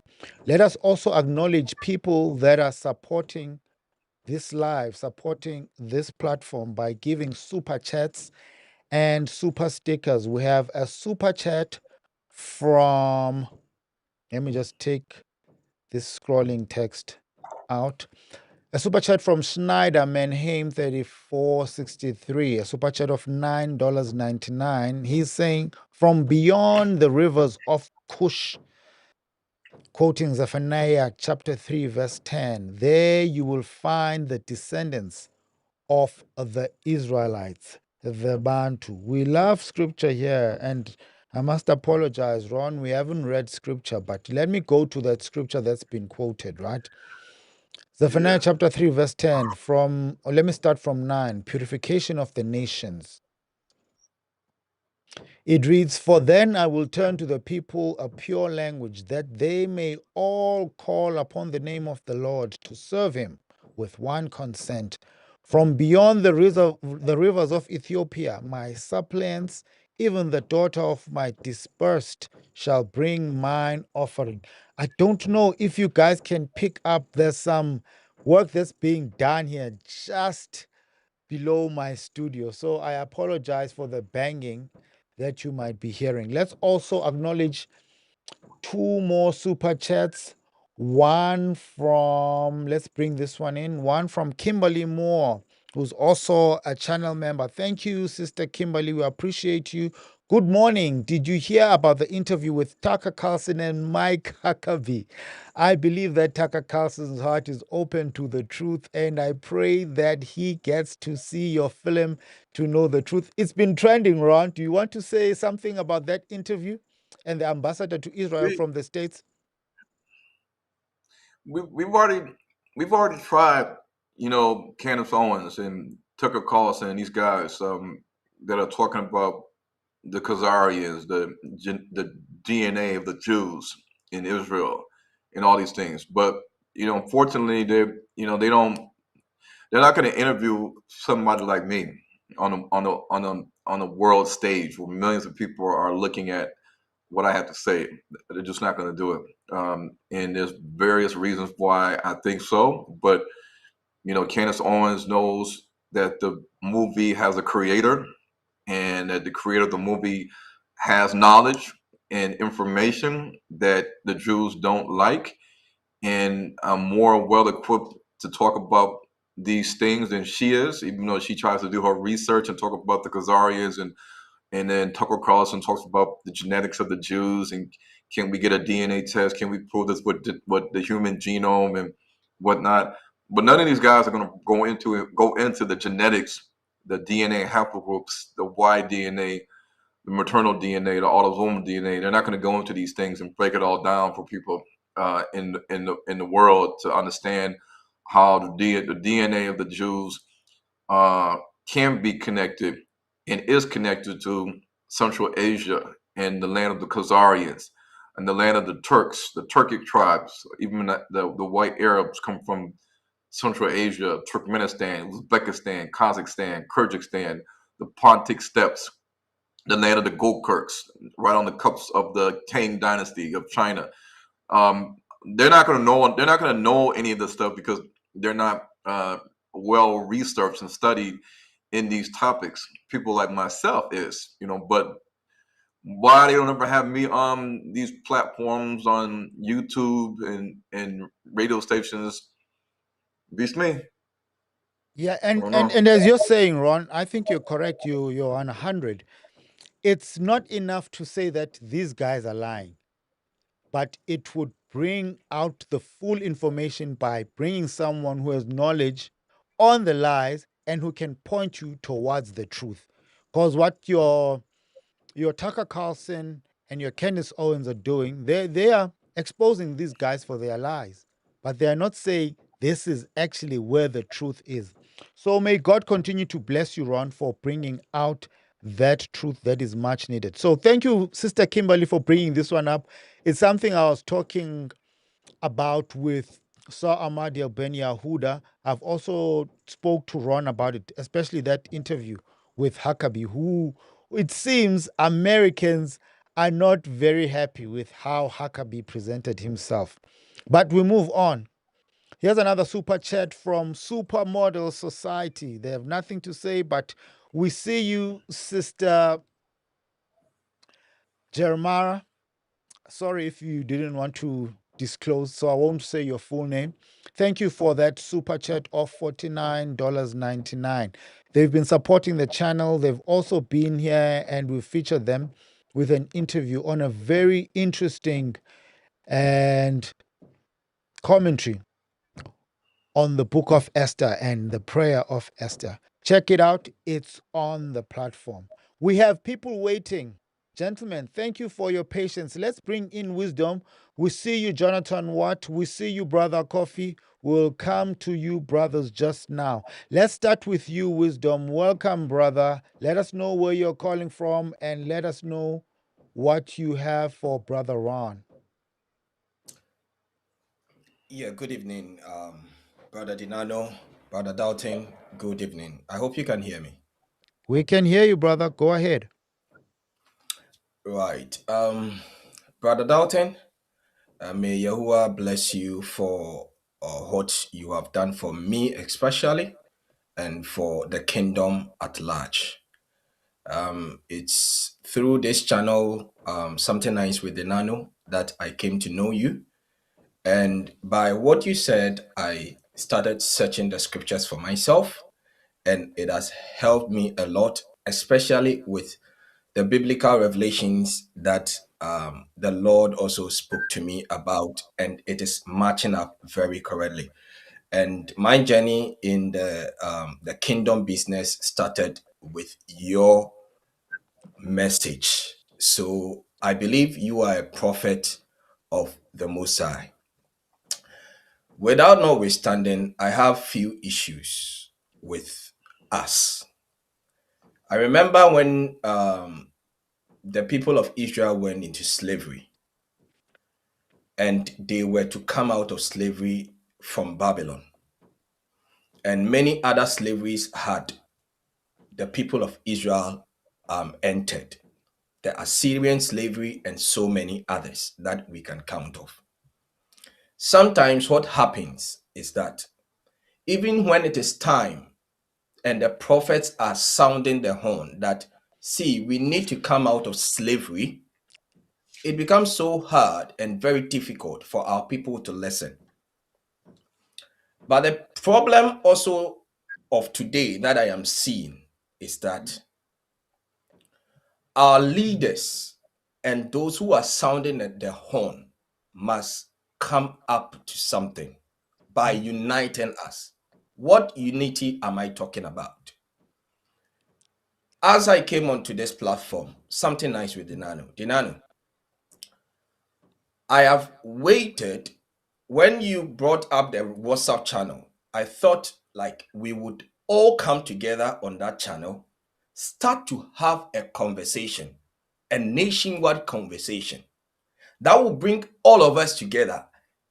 Because this is a national agenda, if we are going forward towards an agenda, a nation had risen against us, we also, by the help of Yahuwah, must fight them together.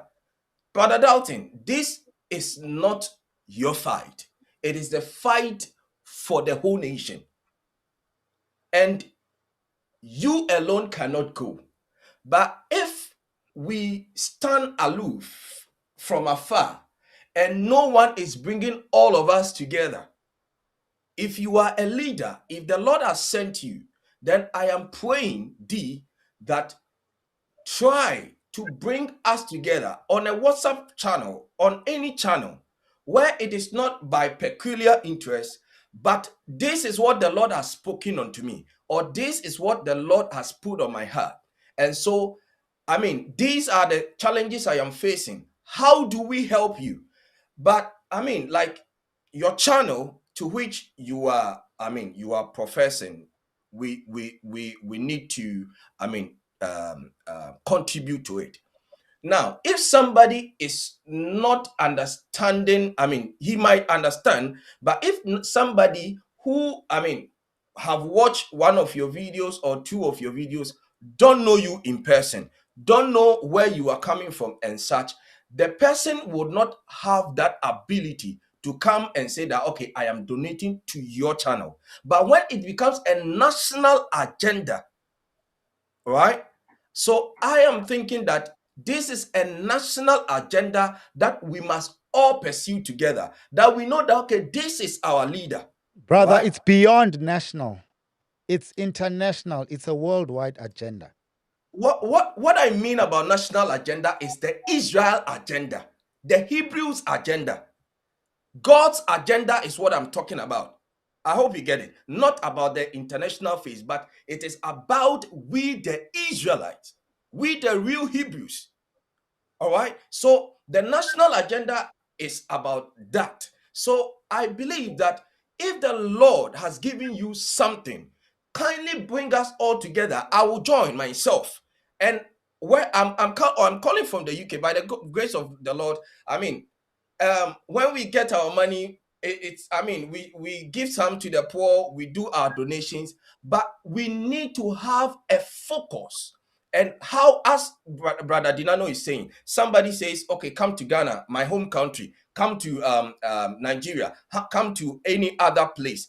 Yes, if you are to send this message to the place, and on that channel, on that platform, we all are saying that it is not by the idea of Ron Dalton or something nice with Dinano.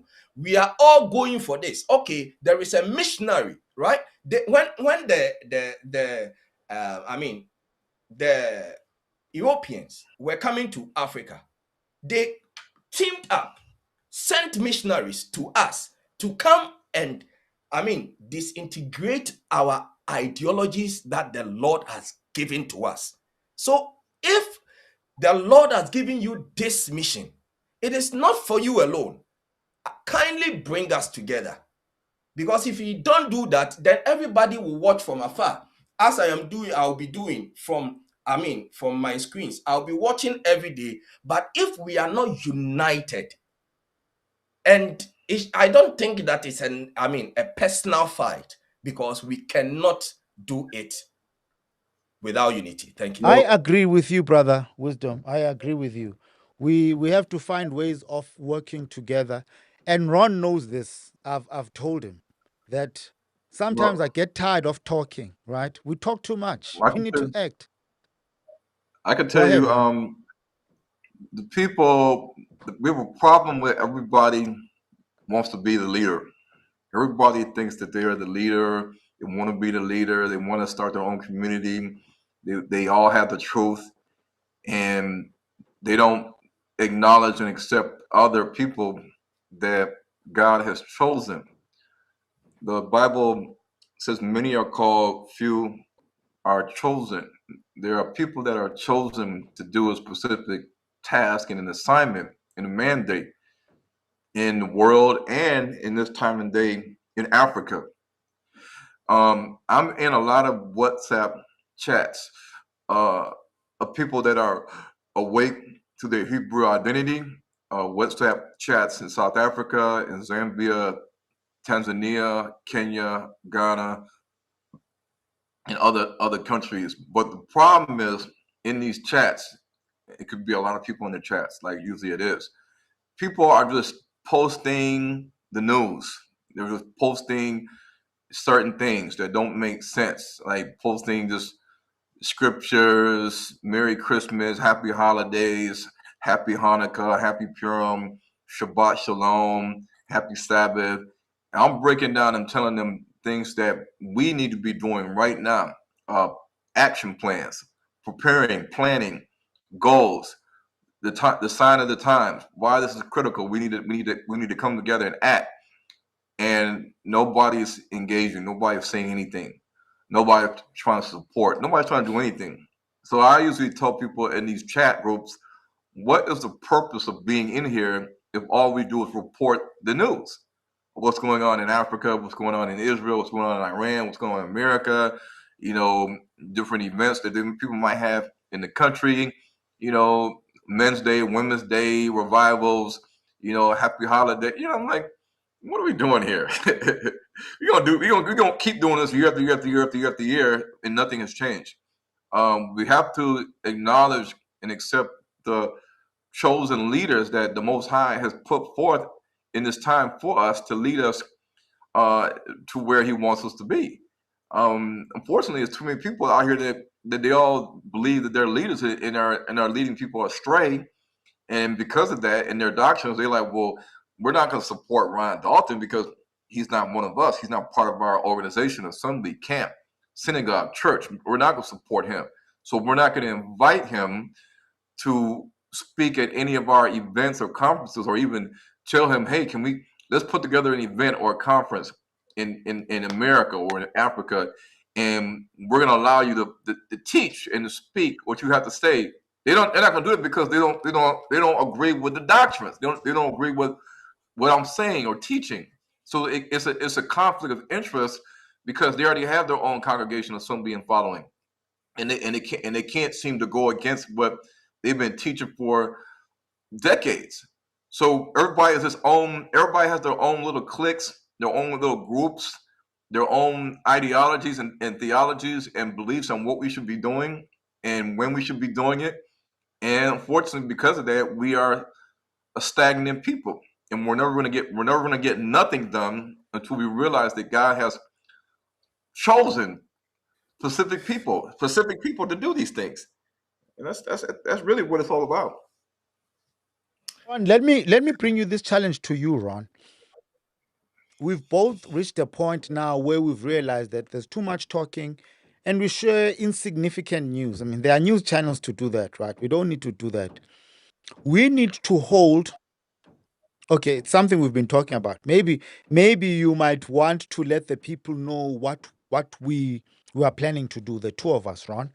And maybe that our first episode, I'm putting you on the spot here now, could be talking about what we need to do. And when I say we are talking about it, we don't go on and on and on talking. We just say, guys, this is the platform, but we need actionable things to put in place.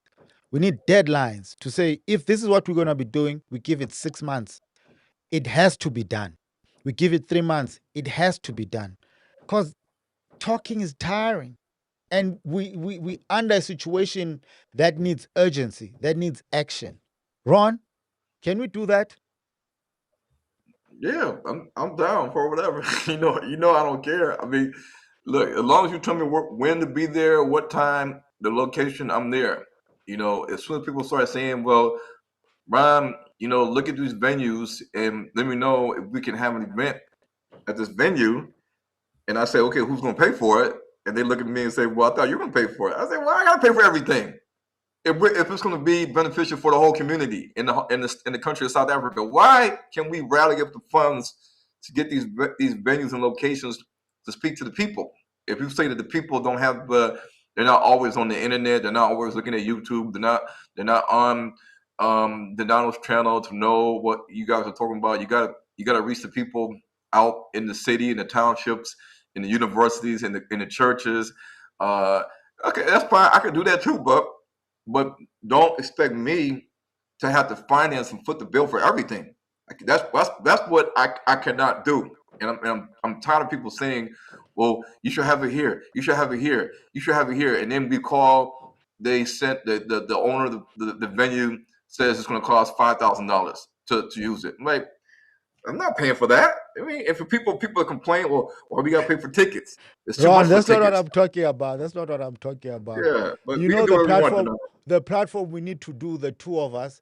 I'm saying let's Oh yeah, allow yeah, it yeah, to yeah. be a platform where we have actionable targets and Okay, measurable outcomes, I'm not not, just I'm not against. talking. You know what I'm talking Yeah, about, I'm, right? I'm not against that. We can do it. Okay, cool. Let's also Yeah. acknowledge the people that are supporting us. We also have another super chat from Andrew, who's a very dedicated supporter of the platform. We truly appreciate you. Great show. Thank you, Ron, for the work you're doing. I do have your books. Andrew 1371000. Thank you for that super chat of $20. Keeping it on track, super chat of $49. Keeping it on track. They have nothing to say. They're just saying, here's some money to support your guys' causes. We also have another one from Laura Queen F6786, £10. We need to organize so that we can achieve our goals. This is an obstacle that Africans need to overcome. Thank you very much, Laura, for those powerful, profound words. We need to organize to achieve our goals. This is an obstacle that Africans need to overcome. Brother Wisdom, thank you, man. Thank you for that word. Let's bring in another person, Jonathan Watt. Brother Jonathan, welcome back. How are you doing, brother? Where are you calling from? Yeah, I'm doing all right. I'm calling from Pennsylvania. Go ahead, brother. Oh yeah, so I just have a few comments and questions and things of that nature. So yeah, awesome work to the both of you. This subject it's come up a few times today, and I'm just reiterating. Um, Again, our words are important. Nobody, everybody. There is somebody who is willing. Um, when it comes to support, support doesn't necessarily come from a financial standpoint. There's thought capital, there are different types of resources. Um, and my part of my question is like, where is the place where the folks can come together?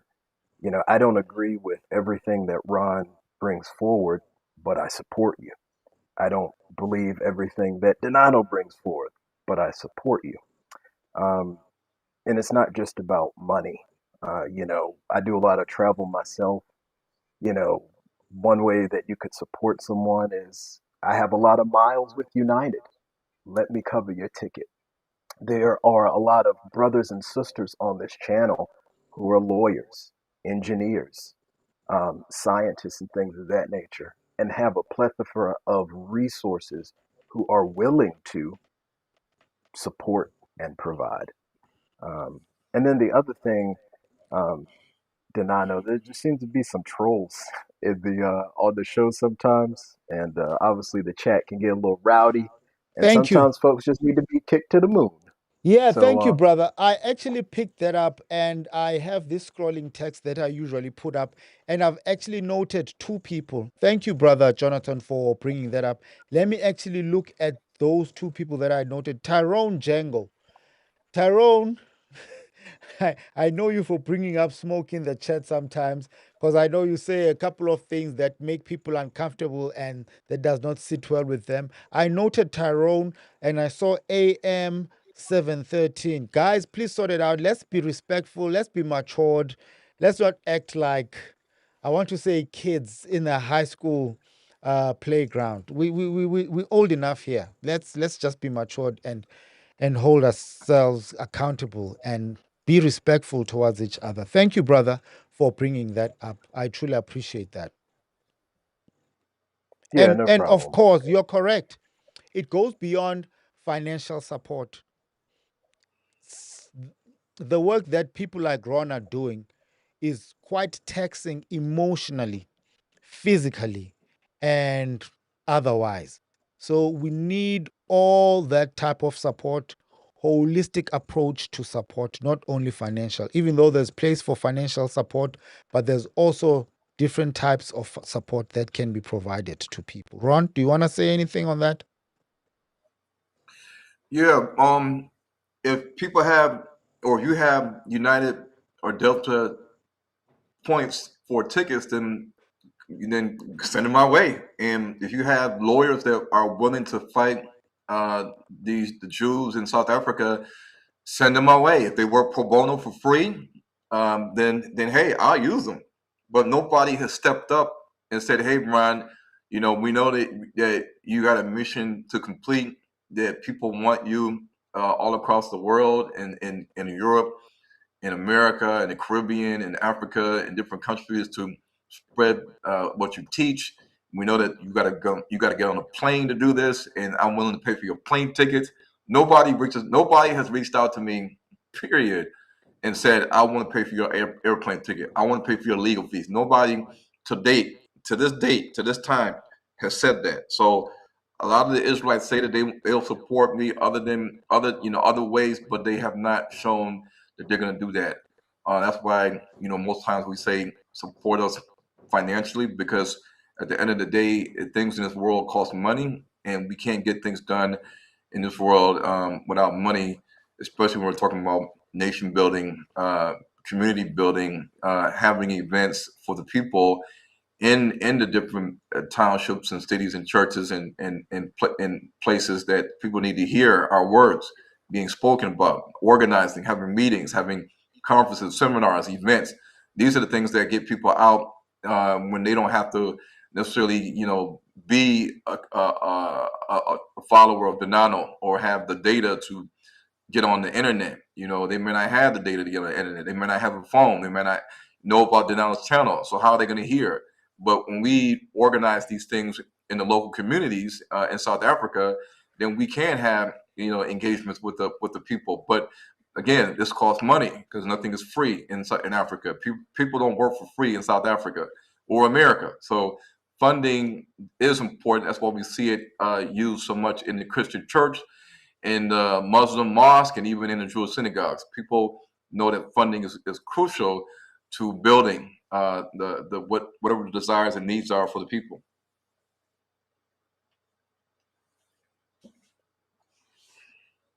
Okay, Brother Jonathan, anything else? And then we'll bring in Brother Coffee. No, not really. It's just again, I kind of reiterate, where's the place? It'd be nice to have a place, as you suggested, what you and Ron are working on, but let others come in. There are other folks who have not exactly a platform of some sort, but again, just bringing everyone together, bringing those resources together.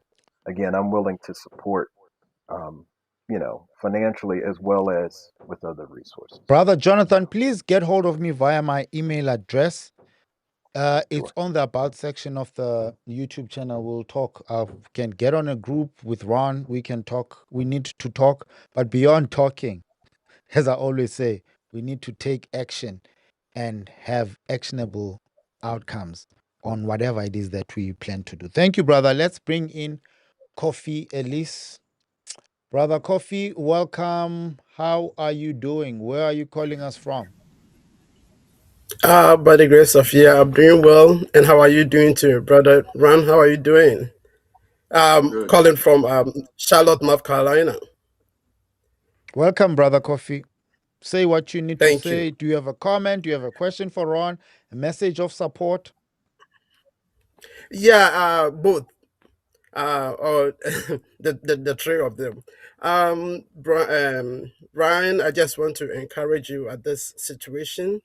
Um, I have been following your case.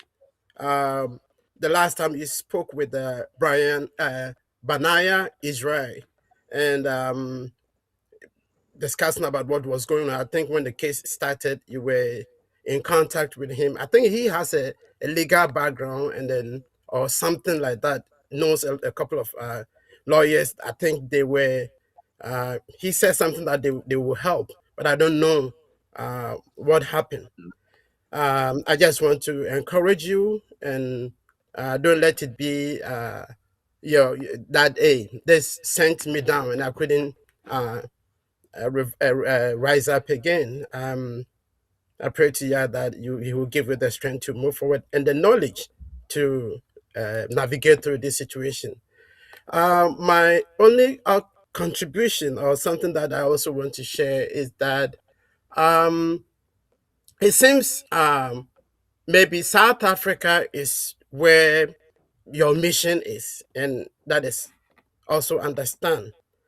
Because other than that, there are other countries that are. The good news is that your film and your books are not banned all over the world. That is a very good news.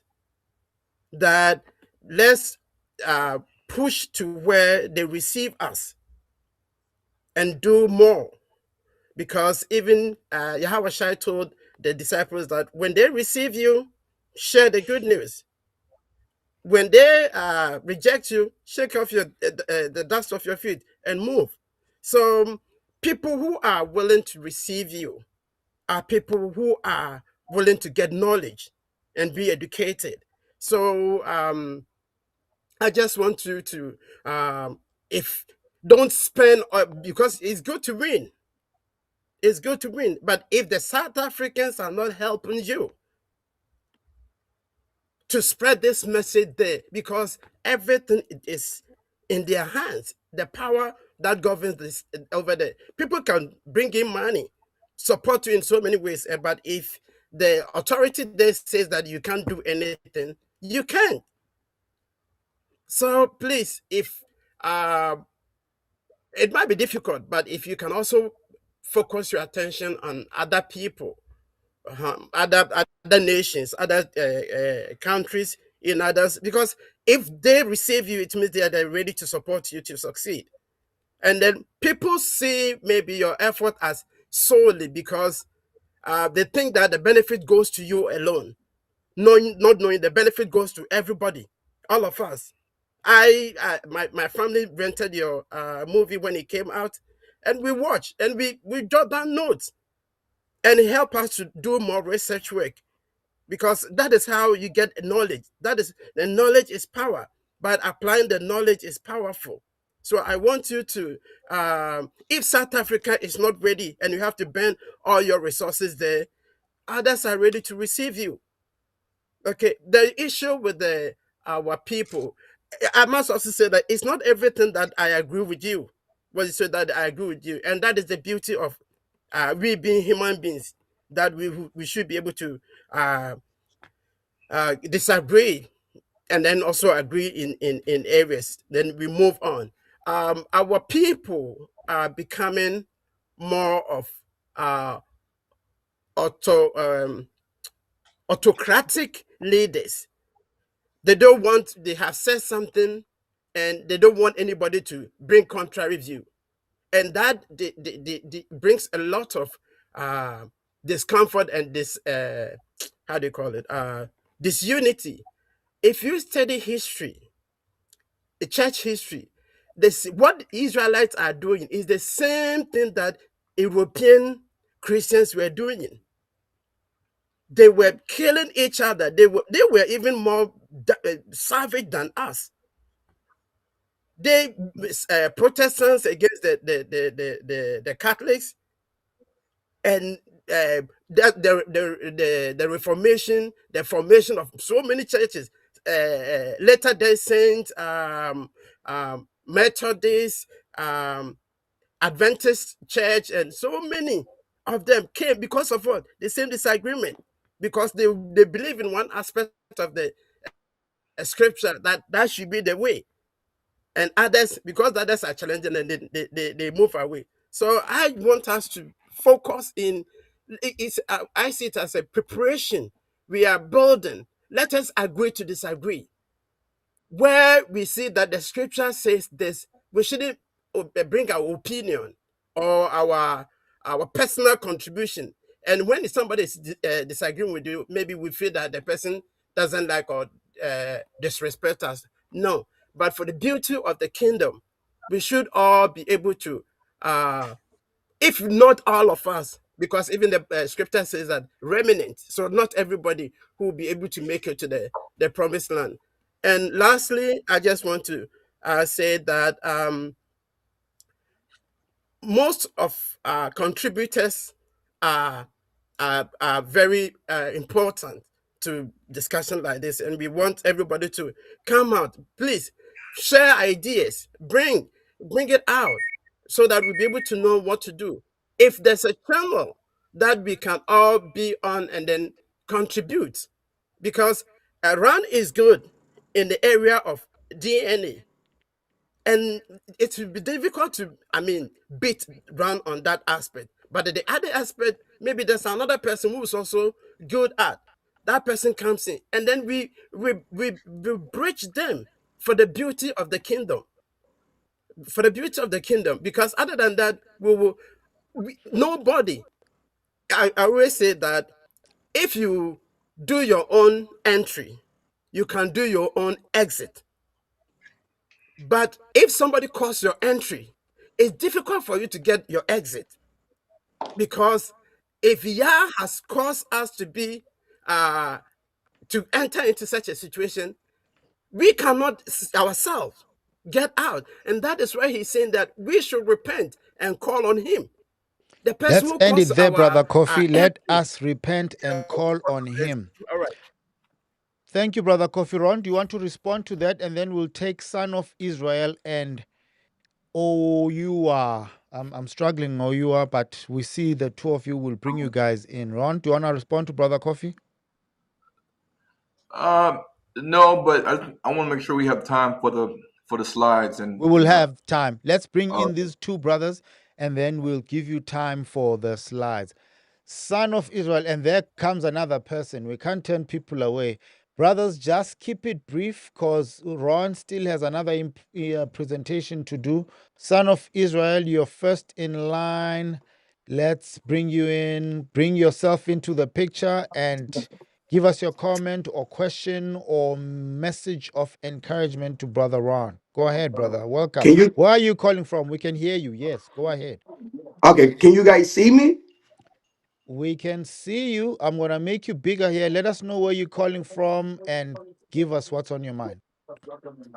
Okay, shalom to the 12 tribe, man. All praises. I'm originally from Liberia, West Africa, but I came to America as when I was 3 years old and I've been here. I just wanna tell you guys, both of you guys, that you guys are doing a good job and things like that. But I'm calling in here to because I have been trying to, like just think it have been coming to my mind to let people know. I think the brother on there, I got his book from Negro. I think it was it his book or something. I've been following him though, right? Anyways, I'm just trying to say this that him, IUIC, and brothers that are in the diaspora, they need to get together with the president of Burkina Faso, and they need to get together and go to the, I don't know what part of Africa they need to go to, but West Africa, they need to go sit down with the priest and the chief of those people and get to the bottom of this. We don't have that much time, and we need to organize quick. Now I want to read this, right? The reason why I think the Bible need African spirituality, right? In the book of Romans, right? Rose, hold on, please. In the book of Romans 3, right? Chapter 1, it reads, it said, what advantage have the Jews, right? Or what profit is there in circumcision? Much in every way, right? Because that unto them was committed the oracles of God. If you go, you look up the oracles of God, those are the same practice our people, the chief, and those people in West Africa, those are the same thing that they are doing right now. The people told us that those things are devils and things like that. But if you really look into this verse that I'm giving, it will tell you that our power, our strength are those oracles of God, right? So even though we are doing these practice and we don't know what's going on, but that verse right there telling you that this is where our power lies at. This is what gives us advantage. So I will commit this brother to connect with because we the thing is we don't want to need the Bible. Just the Bible alone is not going to do it. We need to use the Bible and use our African spirituality to get to the bottom of all of this. With that being said, all praises to the Most High. I love everything you guys are doing. You guys have a wonderful Sabbath. Shalom. Thank you, brother.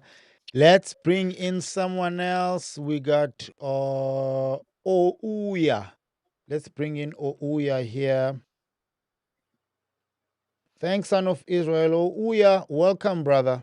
Yeah, thank you very much. Thank you very much, Dinano. Where are you calling from? Welcome. It's the first time we're seeing you. Son of Israel, it was the first time we're also seeing you. Thank you for joining us. Where are you calling from? How do I say your name, bro? Ouya, Ouya, Ouya. Oh, Uya. I Perfect. am from British East Africa, a former colony of the British, which came to the name Kenya, the region between Uganda and Kenya, near Lake Nyancha, Ziwa la Nyancha, We all Nyanza. know where Kenya is. Go ahead, brother. Yeah, yeah, yeah. Yeah, you came a long way, Dinano, and I say thank you. I still remember you hosting a video between you and Ronald Dalton. You were crouching in the hotel room, and you've come a long way. Thank you very much for setting this up. Mine is to commend Ronald Dalton. You're doing a very good job, and to add up to your evidence to say that you're not spreading false news. I'll say a bit of the things from what I know here in East Africa. You say that Canaan is the pygmies, and that is true. In our language, in Swahili, we use the prefix ka to mean something small. For example, katoto, a small child. Kamtu, a small person. When you're belittling him, say kamtu. Kanalala, kanajifanya. It is pretending. He is pretending on being a bit uppity.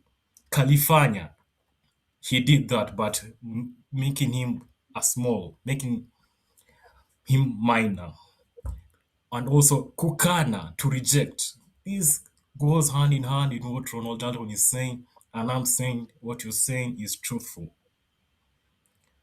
Apart from that, in my culture, in my nation, Luya, I am a Luya. In Maragoli, to laugh is kusaka, saka, kusaka.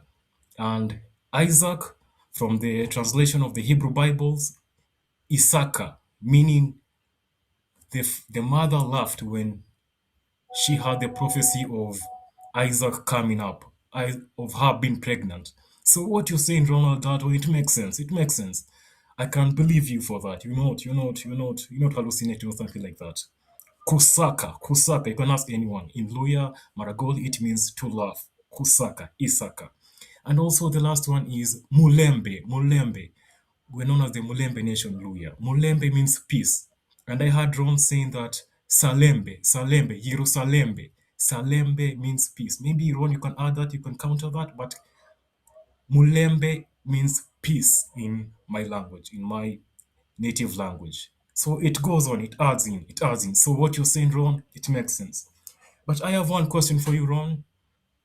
Enough with the kukupongeza with the I don't know how to say it in English, but Compliments, ego, yeah, ego, yeah. Thank you ego very much. stroking.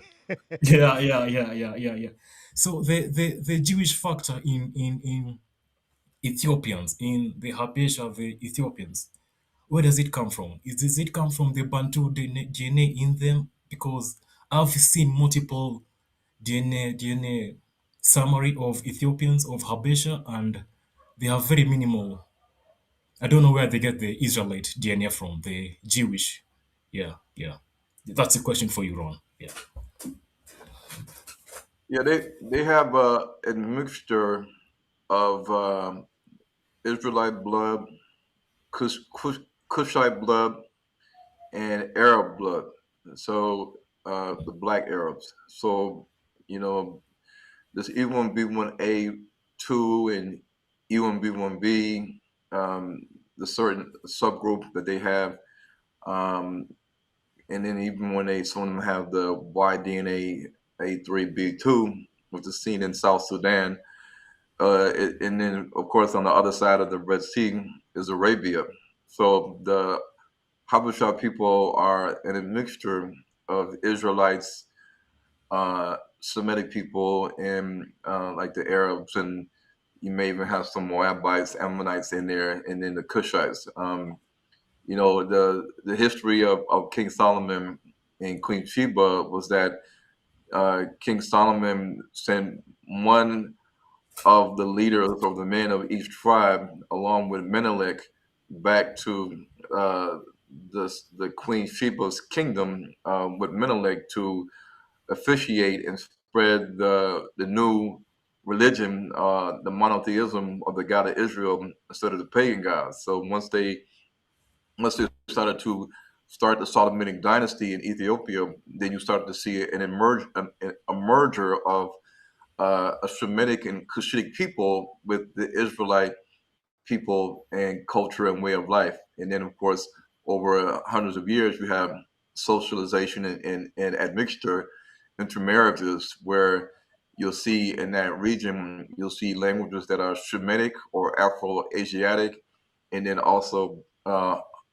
Hamitic, but they would term it Cushitic, and the Cushitic languages are uh, a combination of Shemitic and Hamitic, and you'll see that in the Somalians and the Oromo and other groups that are in that area. So essentially, is a country of Hamitic Shemitic admixtures, and that's why you have the E1B1B and the E1B1A uh, haplogroups so strong in that territory.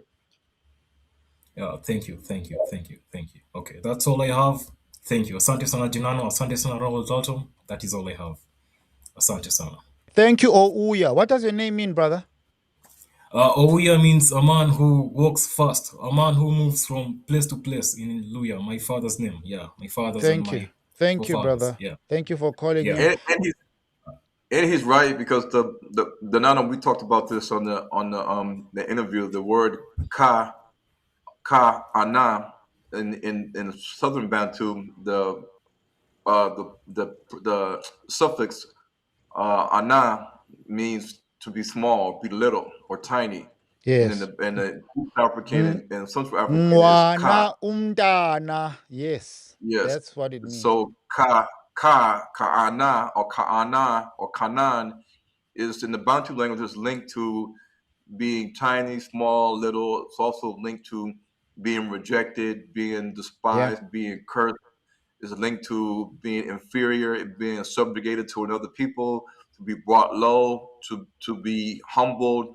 Um, and these are all basically telling the story of the curse of Canaan and the role that the Canaanites played in amongst the Bantu Israelites. The Bantu Israelites, they put the pygmies in the Khoisan to tribute, to servitude, so that they were over them, and they took their land, they possessed their land, they ruled over them, and kind of pushed them out the way. But they still intermarried with their women. It's seen in the DNA of the Bantu people that they intermarried with the pygmies and the Khoisan people, the women, and so the word Ka'an or Ka'anam is a Bantu word because the Bantu people are the Israelites, so they know the meaning of the word Canaan because it tells the story of the Bible. Cool. To add Let's on it, to add it, please. Tukana means to insult. Tukana. And on behalf of all the Abantu people, I'm sorry to all of the pygmies, all of the Canaanites for maybe mistreating you in the past. I'm very sorry. Poleni sana. I need Poleni sana. to do a show on our languages because what you're saying, Ouya, sounds very similar to what I know. Okay, let's bring someone else now. Amazia, welcome, brother Amazia. Where are you calling from? Do you have a comment? Do you have a question for Brother Ron? Yes, I'm calling from Ohio. That'd be Salem. Can you hear me? We can hear you, Baba. Go ahead. O- We are listening. Okay. Yeah, brother Ron, you're doing a really good job. My question would be, you ask for money. Wouldn't it be good to set a project aside and try ask people to finance that? The small things, the small, start out small and then work your way up to larger projects. Yeah, I mean, there's a lot of projects like land and development and ministry because the ministry of spreading the truth to the different countries in Africa. It's going to take money to do that because I can't teleport to Nigeria and Ghana and Congo and Zambia and Angola, and Zimbabwe. I can't, I'm not a Superman or I can fly there, and just jump in the sky like the Hulk. So to do these things and to minister and spread the truth and the message that needs to be spread in Africa, even in America and Europe, it requires finances and money for projects in regards to missionary work, even humanitarian work, but also we need to get land, and we need to get land so we can develop the land, so we can stop depending on the grocery store and utility bills and life and everything that we do right now that the beast system is ultimately going to control if they don't already control right now, which they do. This is important, So leasing land, buying land, developing land anywhere in the world requires money, and it requires all hands on deck.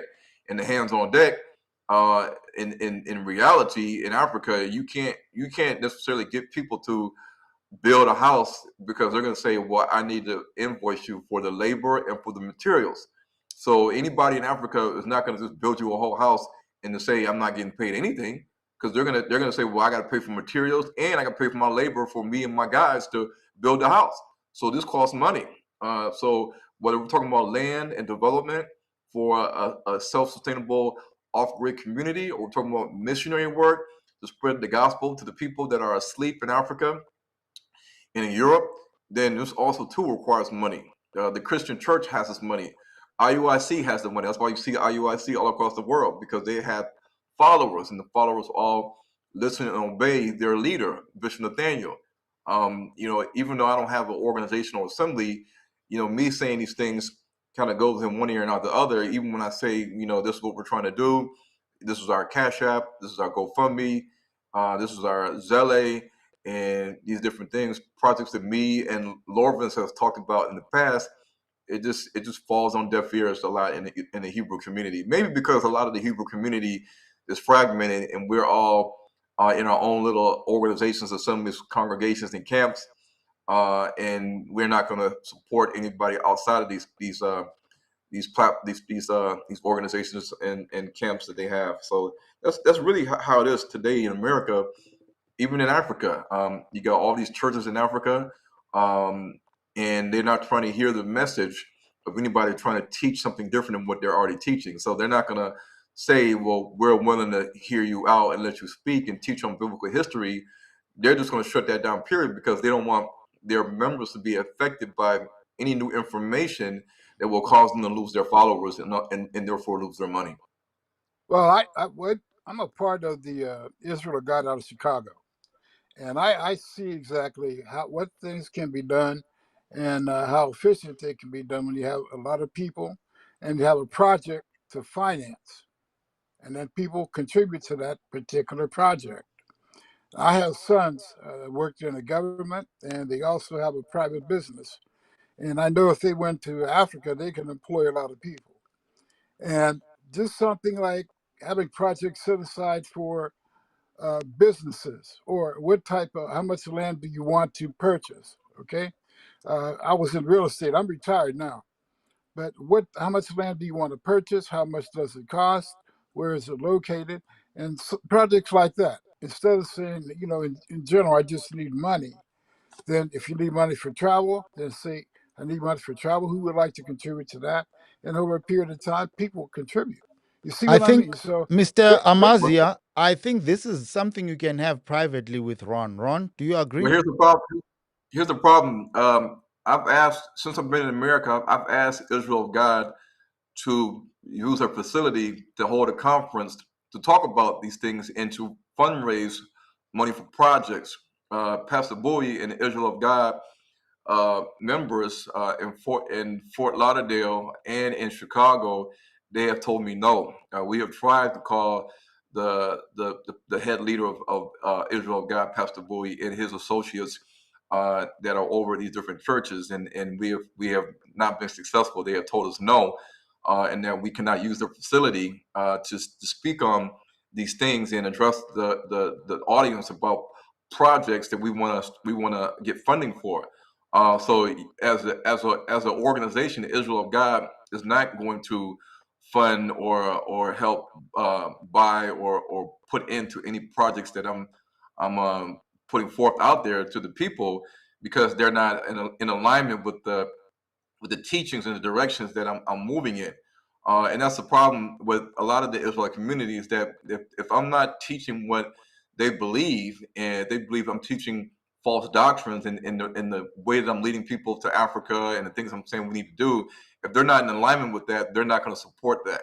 And they're not going to, and of course, if they're not in support of that, they're not going to allow me to have any type of speaking engagement at their facility. Okay, Brother Okay. Amazia, All right. Thank please you, take this Nine. on the side. Hold on. Take this Okay. on the side with Brother Ron.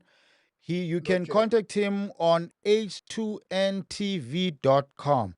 Now we need to Sounds good. take our last caller, King, and Ron will allow you to do your presentation in about 10 minutes because you said there's something else you want to present. Thank you, Brother Amazia. We appreciate you. Brother King, we've got you on.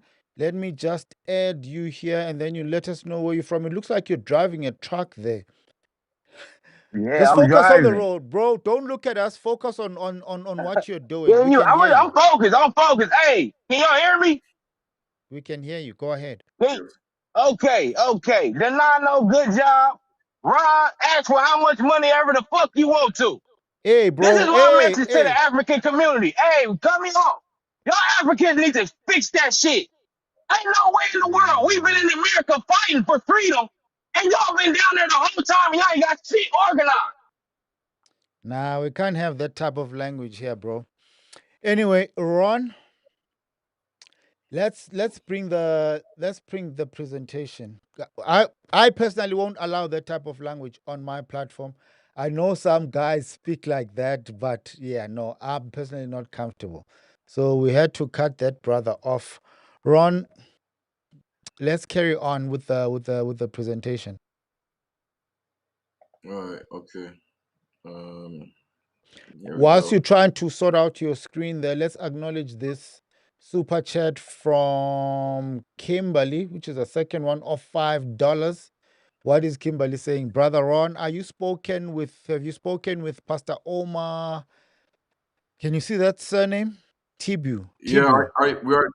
We already tried that. Already tried that. He said no. Okay, there you go, Sister Kimberly. Ron has spoken to that pastor and he said no. Ron, you said you wanted to do a presentation here. Let's allow you to do that presentation. Okay. Should I make it bigger? Yeah, full screen. Okay. Let me If know if if. your image is hiding anything, we'll just take the image down your camera there. Okay. So if I can, if the screen is not moving, then Nah, just tell me, and I have to minimize it. cool, that's fine. All right. So one of the things we have to understand is that the beginning of slavery in the transatlantic slave trade happened in the Congo.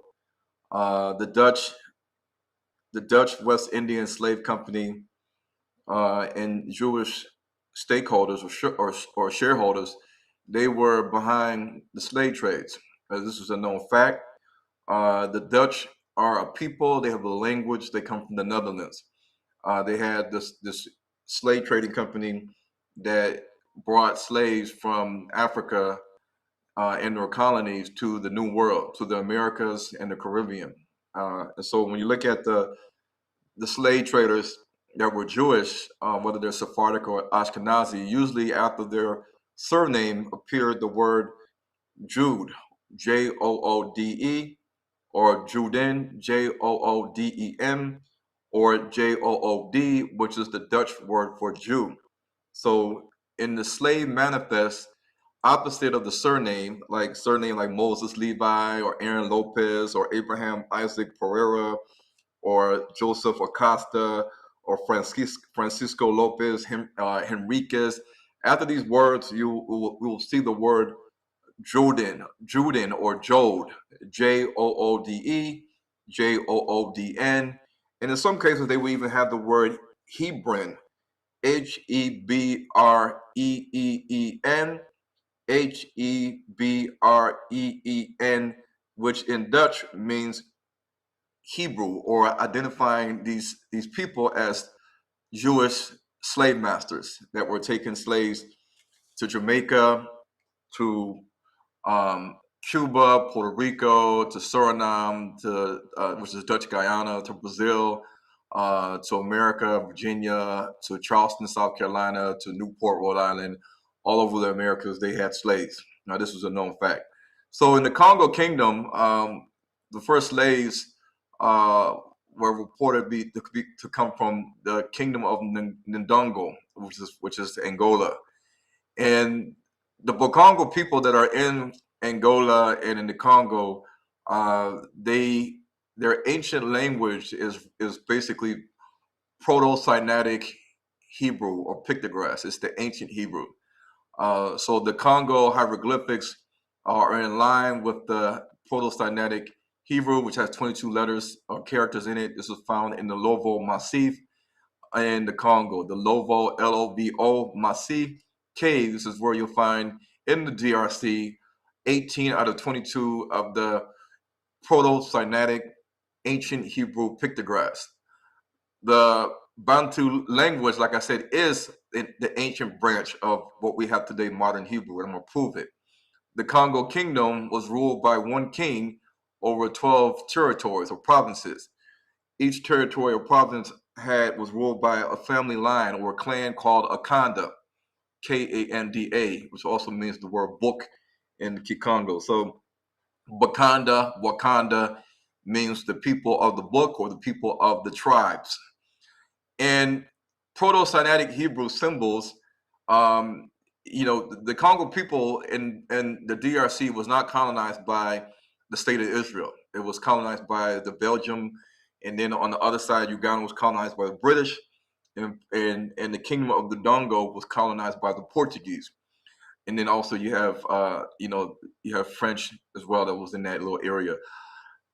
They have found the actual statue figurine of Moses III, the pharaoh that lived during Moses' time, found in the Congo. They also found baptismal pools in the Congo Kingdom where people would be baptized or have ritual immersions that you will see in the Jewish community. They also had resurrection rock cave rituals in the Congo Kingdom. So when the Portuguese came, they were already practicing the resurrection of dead human beings inside the caves. Just as the Bible tells us in the New Testament that Christ was put into a rock cave, and there he was resurrected from the dead after 3 days. So when the Portuguese came into the Congo and saw all these things like the baptismal pool and resurrection caves and all these different things that were biblical, they quickly made sure that they either covered it up or defamed it, so people wouldn't know the history in the Congo Kingdom, including the Ark of the Covenant and its whereabouts and knowledge of the kings of the Congo, it being in the Congo. So Yakongo or Akongo is equivalent to the word the Most High God or the High God. So when you look at the White Lion ship and the ship that took the slaves to America, that was intercepted by a privateer or British privateer, and then of course we also know the ship was also on course for the Spanish America, but ultimately they landed in Virginia, where we have the first African Israelites in English America in 1619. And it says also here, it says a Dutch man of war captured them from the Spanish.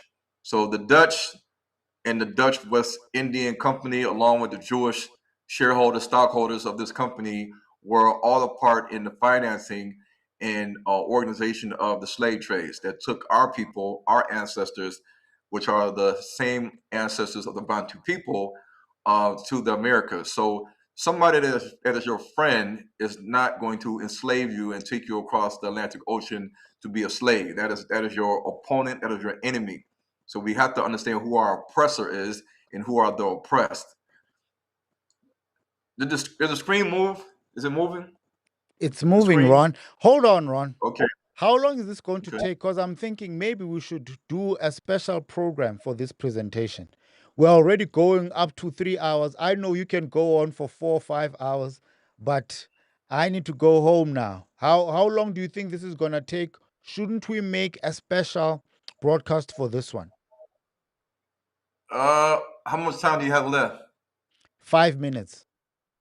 In Okay, four then let me. minutes, in 4 minutes, 30 seconds will be on 3 hours.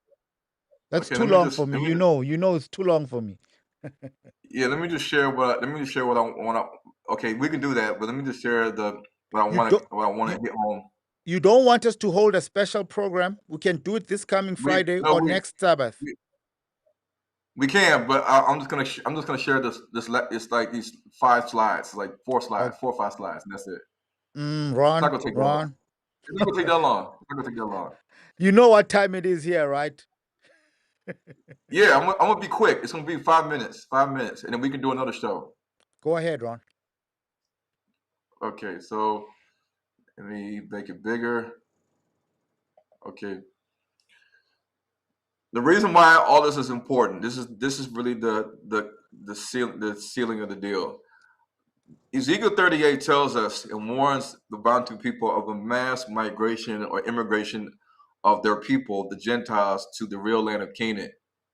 Gomer, China, the house of Torgomoth, the white Jews and the white Arabs, the descendants of Magog, the Europeans and Americans, the descendants of Meshach and Tubal, Russia, the descendants of Persia, the North Aryan Indians that control Indian. It says, if you look here, it says that after many days thou shalt be visited. In the latter years thou shalt come into a land that is brought back from the sword and is gathered out of many people against the mountains of Israel. In the verse above it, it says, Bind to Israelites, be thou prepared, and prepare for thyself, thou and all thy company that are assembled unto thee, and be thou a guard unto them, meaning the other nations from the north. And it says here, thou shalt ascend and come like a storm, meaning the Gentiles. Thou shalt be like a cloud to cover the land, thou and all thy bands, many people with thee. What does this mean? When you look at the Hebrew verse 38:9 Ezekiel, this was it right here.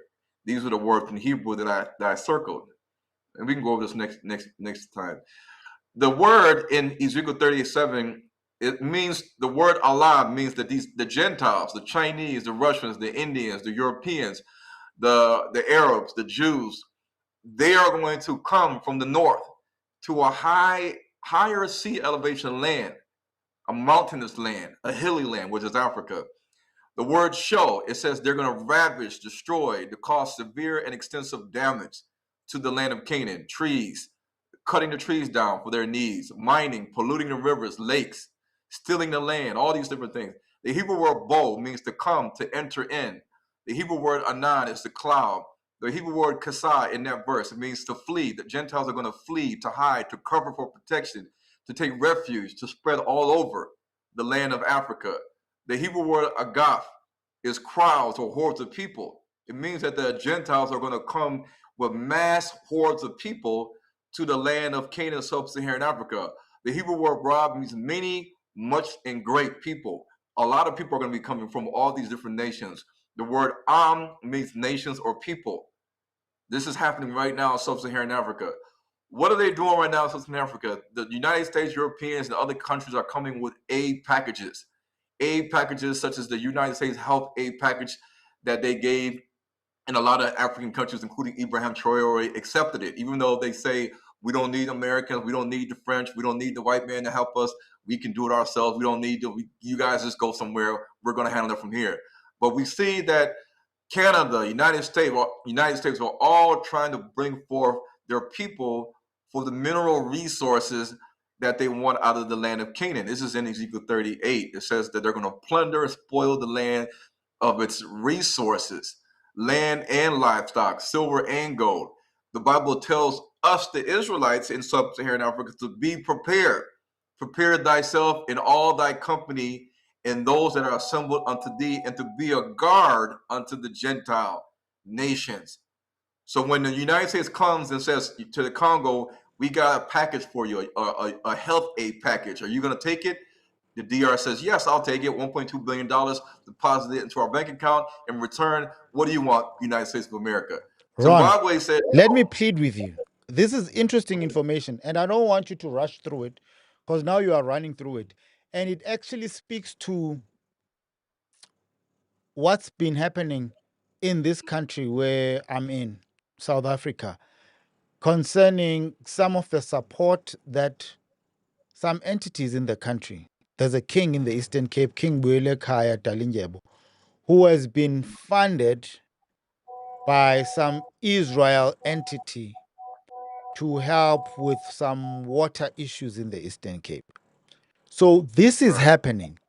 And I think let us put aside some time and focus on these things. I think it's an important information. I think it's important information that you've gathered. And I think we won't be doing it justice if we are just rushing through it. Please, let's Okay. agree to set aside time and do it properly. It could be next Friday, it could be next Sabbath. You let me know when you want it. But I think what you've just presented is a great teaser to allow the people to come back and for you to present this thing even further. Okay. So this last image, you see the image? Hold on, let me just project that. Yeah. So this is the project that uh if everybody can see it. Yeah, yeah, we can see it. Oh, sorry, Ron. I didn't publish it. Here it is. Sorry. Yeah. So this is a project that I'm working on, and see, the thing is with editing, a lot of the stuff in the first movie that is not what they would consider anti-Semitic, I can easily piece that out and add more to it. And this time, call it Hebrews to Negroes Wake Up Africa. And Yeah. because a lot of time has went since 2018 when I first released the movie. This time, this documentary that I'm putting together is going to include interviewers from the Ashanti tribe, the Fanti tribe in Ghana, the Ewe tribe in Ghana, the Yoruba tribe in Nigeria, the Igbo tribe in Nigeria, the Bamileke tribe in Cameroon, the Bakongo tribe in the Congo, Angola, the Bahunde tribe in the Congo, the Kaunde tribe in Zambia, the Kikuyu tribe in Kenya, the Kisi tribe in Kenya, the Basotho tribe in South Africa, the Kosa tribe in South Africa, the Venda tribe in South Africa, the Shona tribe in Zimbabwe, the Chua tribe in Malawi, the Botswana tribe in South Africa, Botswana, the Zulu tribe in South Africa, the Ovambo tribe in Namibia, Angola, the Amhara tribe in Ethiopia, and the Butoro tribe in Uganda. This is what is coming out. I'm working on this year. The deadline, I told the people, the interviewers, that the deadline for their submission, their videos, is April, May. Uh, and I'm lenient in what people can do. And this is what we're going to have coming up this year so that people can actually see all the evidence that we've been talking about in regards to our Hebrew ancestry and who we are and where our land is. So anybody that is a scholar or well researched in their oral traditions, their history in terms of traditions and customs as it relates to the Bible, language breakdowns like the brother from Kenya brought forth about Canaan and the pygmies and Isaac and laughing. Email me at Hebrews to Negroes at yahoo.com because we're going to let the world know that the true Israelites are the African people in sub-Saharan Africa that all share the same DNA. Whether we call ourselves Bantu or not, we are the Israelites. We know our history, we know our language, we know our stories, we know who we are, and we're going to let it be known that we are the real Israelites. This is the land of Canaan, or this is the Holy Land, and this is the prophecies that are taken forth right now before our eyes, and people need to wake up. Thank you, Ron. Let's acknowledge these two last super chats. A super chat of $20 from Combat G Fat. Bless you, Brother Ron, on this Shabbat. I'm a Dravidian by blood. I have family in Detroit. That's your hometown, Ron, correct? Yes, Thank you yes. for sacrificing so much. I'll be linking up with you. They also sent another 20 USD from Why Do They Hate Us? Okay. Thank you very much, Combat G Fat. And thank you to you, Mr. Dalton, and send our gratitude to your family for allowing you 3 hours of your time. Somebody said to share the fun details. Let me just say it on the air. Please do that. Yes, yes, I see this. I actually started so that I could put it up. Ron, share your fund details from CZ only. Yes, Ron.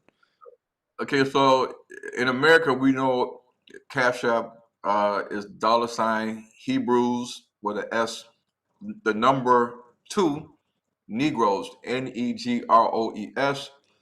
That's Cash App. Zelle, you can Hold use on, the Ron. email. The Cash App account is on the description of this video. So if you go on the description of the video, you will find Ron's Cash App account or how you can get through to his Cash App account. Go on, Ron. Zelle, you can use the email Hebrews to Negroes, just like the book cover, Hebrews TO Negroes at yahoo.com for Zelle, and for PayPal, you can do um, my email rbd, which is Ronald, B as in boy, D as in dog, freestyle, like the rap, like rapping, at yahoo.com. But that's the Zelle email. I get the Zelle email. PayPal is under that email. PayPal friends is under that email. RBD freestyle at yahoo.com for PayPal. So Zelle, Cash App, PayPal, it's all there. Um, and you can email me if you want to contact me at Hebrews to Negroes at yahoo.com. Is all this information available on your website, Ron? Because it's projected there, h2ntv.com. Can people get this information Mhm. there? Okay. Thank Absolutely. you very much, Ron. CZ only, that's the information you asked for, and Ron gave it to you. Let's acknowledge everyone that gave to this broadcast, and I agreed with Ron that we'll split the money halfway. Thank you to Schneider for $9.99. Thank you to Kimberly. I know Kimberly gave a couple of super chats for that $20. Thank you, Kimberly, and thank you to Supermodel Society Jeremiah. Thank you for that $49.99. Thank you, Andrew, for that $20. Keeping it on track for $49.99. Thank you very much. Super chat from Laura Queen. Thank you, Laura. Here's the other one from Kimberly Moore of $5. Thank you, Kimberly. Combat G Fat for two $20 super chats. We truly appreciate you. And we truly appreciate every one of you. Now we have about 413 people watching, but I think at the peak, Ron, we had about 550 people watching. Thank you. Thank you. We truly appreciate you. You see a guy, he's AM 713. yeah. Do you want them to send that straight to your Cash App or should they put it here on the super chat, Ron? These guys, if they're telling the truth, he can email me. So he can that's not a Cash App thing. You got to wire transfer that kind of money. So if Okay. he wants to wire transfer that much money, then he needs to email me at Hebrews to Negroes at yahoo.com. Here's another one that just came in. Thank you, Denaya, for a super sticker of 1999. Fan character sending hearts with their hands. I think she's blowing you kisses, Ron. Thank you, bro, Ron, and bro. Who's Dinero, brother? Who's Dinero? My name is so simple. Thank you, Ron and Dinano. That's it for your work for Yah's kingdom. I appreciate you. Much respect, one love. Shalom. Ron, do you want to end this with a scripture from the good book?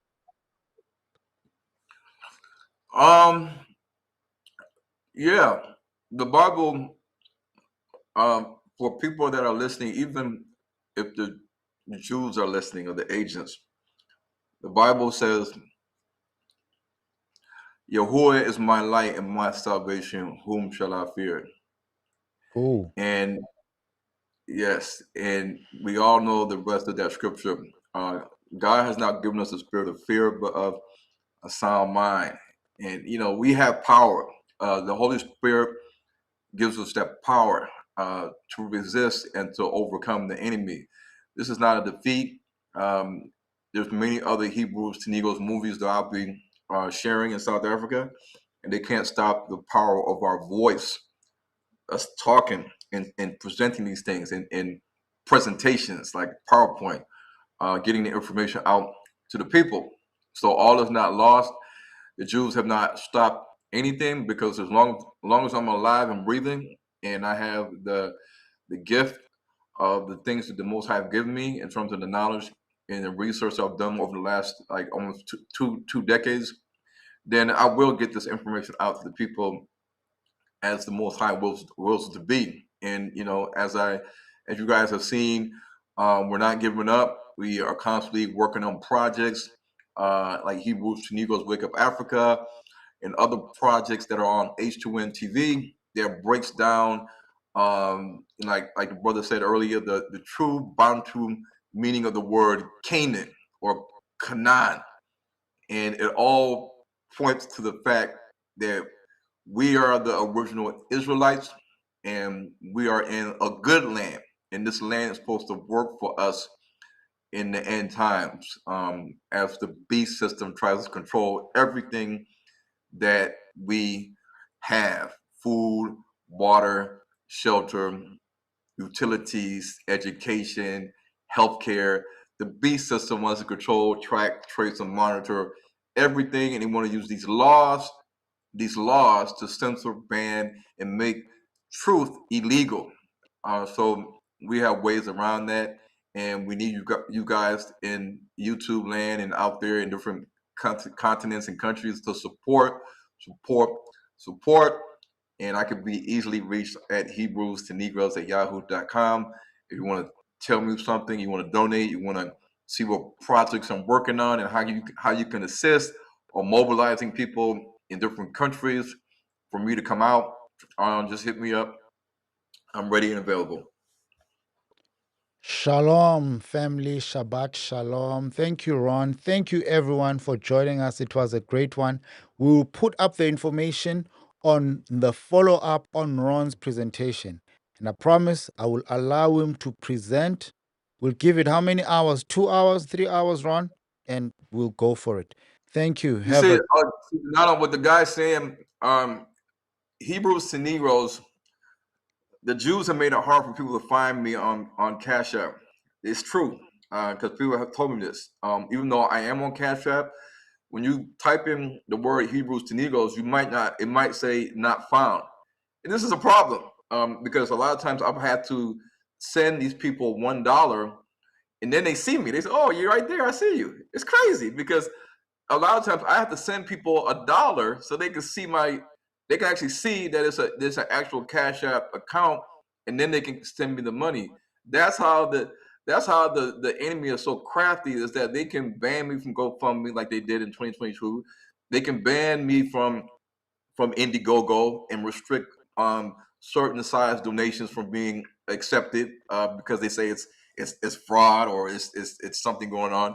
They can make it to where when you search for a Cash App ID, you can't find it, because they don't want people like myself funded to continue the mission. So if you can't find me on Cash App, then you probably will have to email me your Cash App ID, and then I'll send you $1, and then you'll see it, and you can send it back.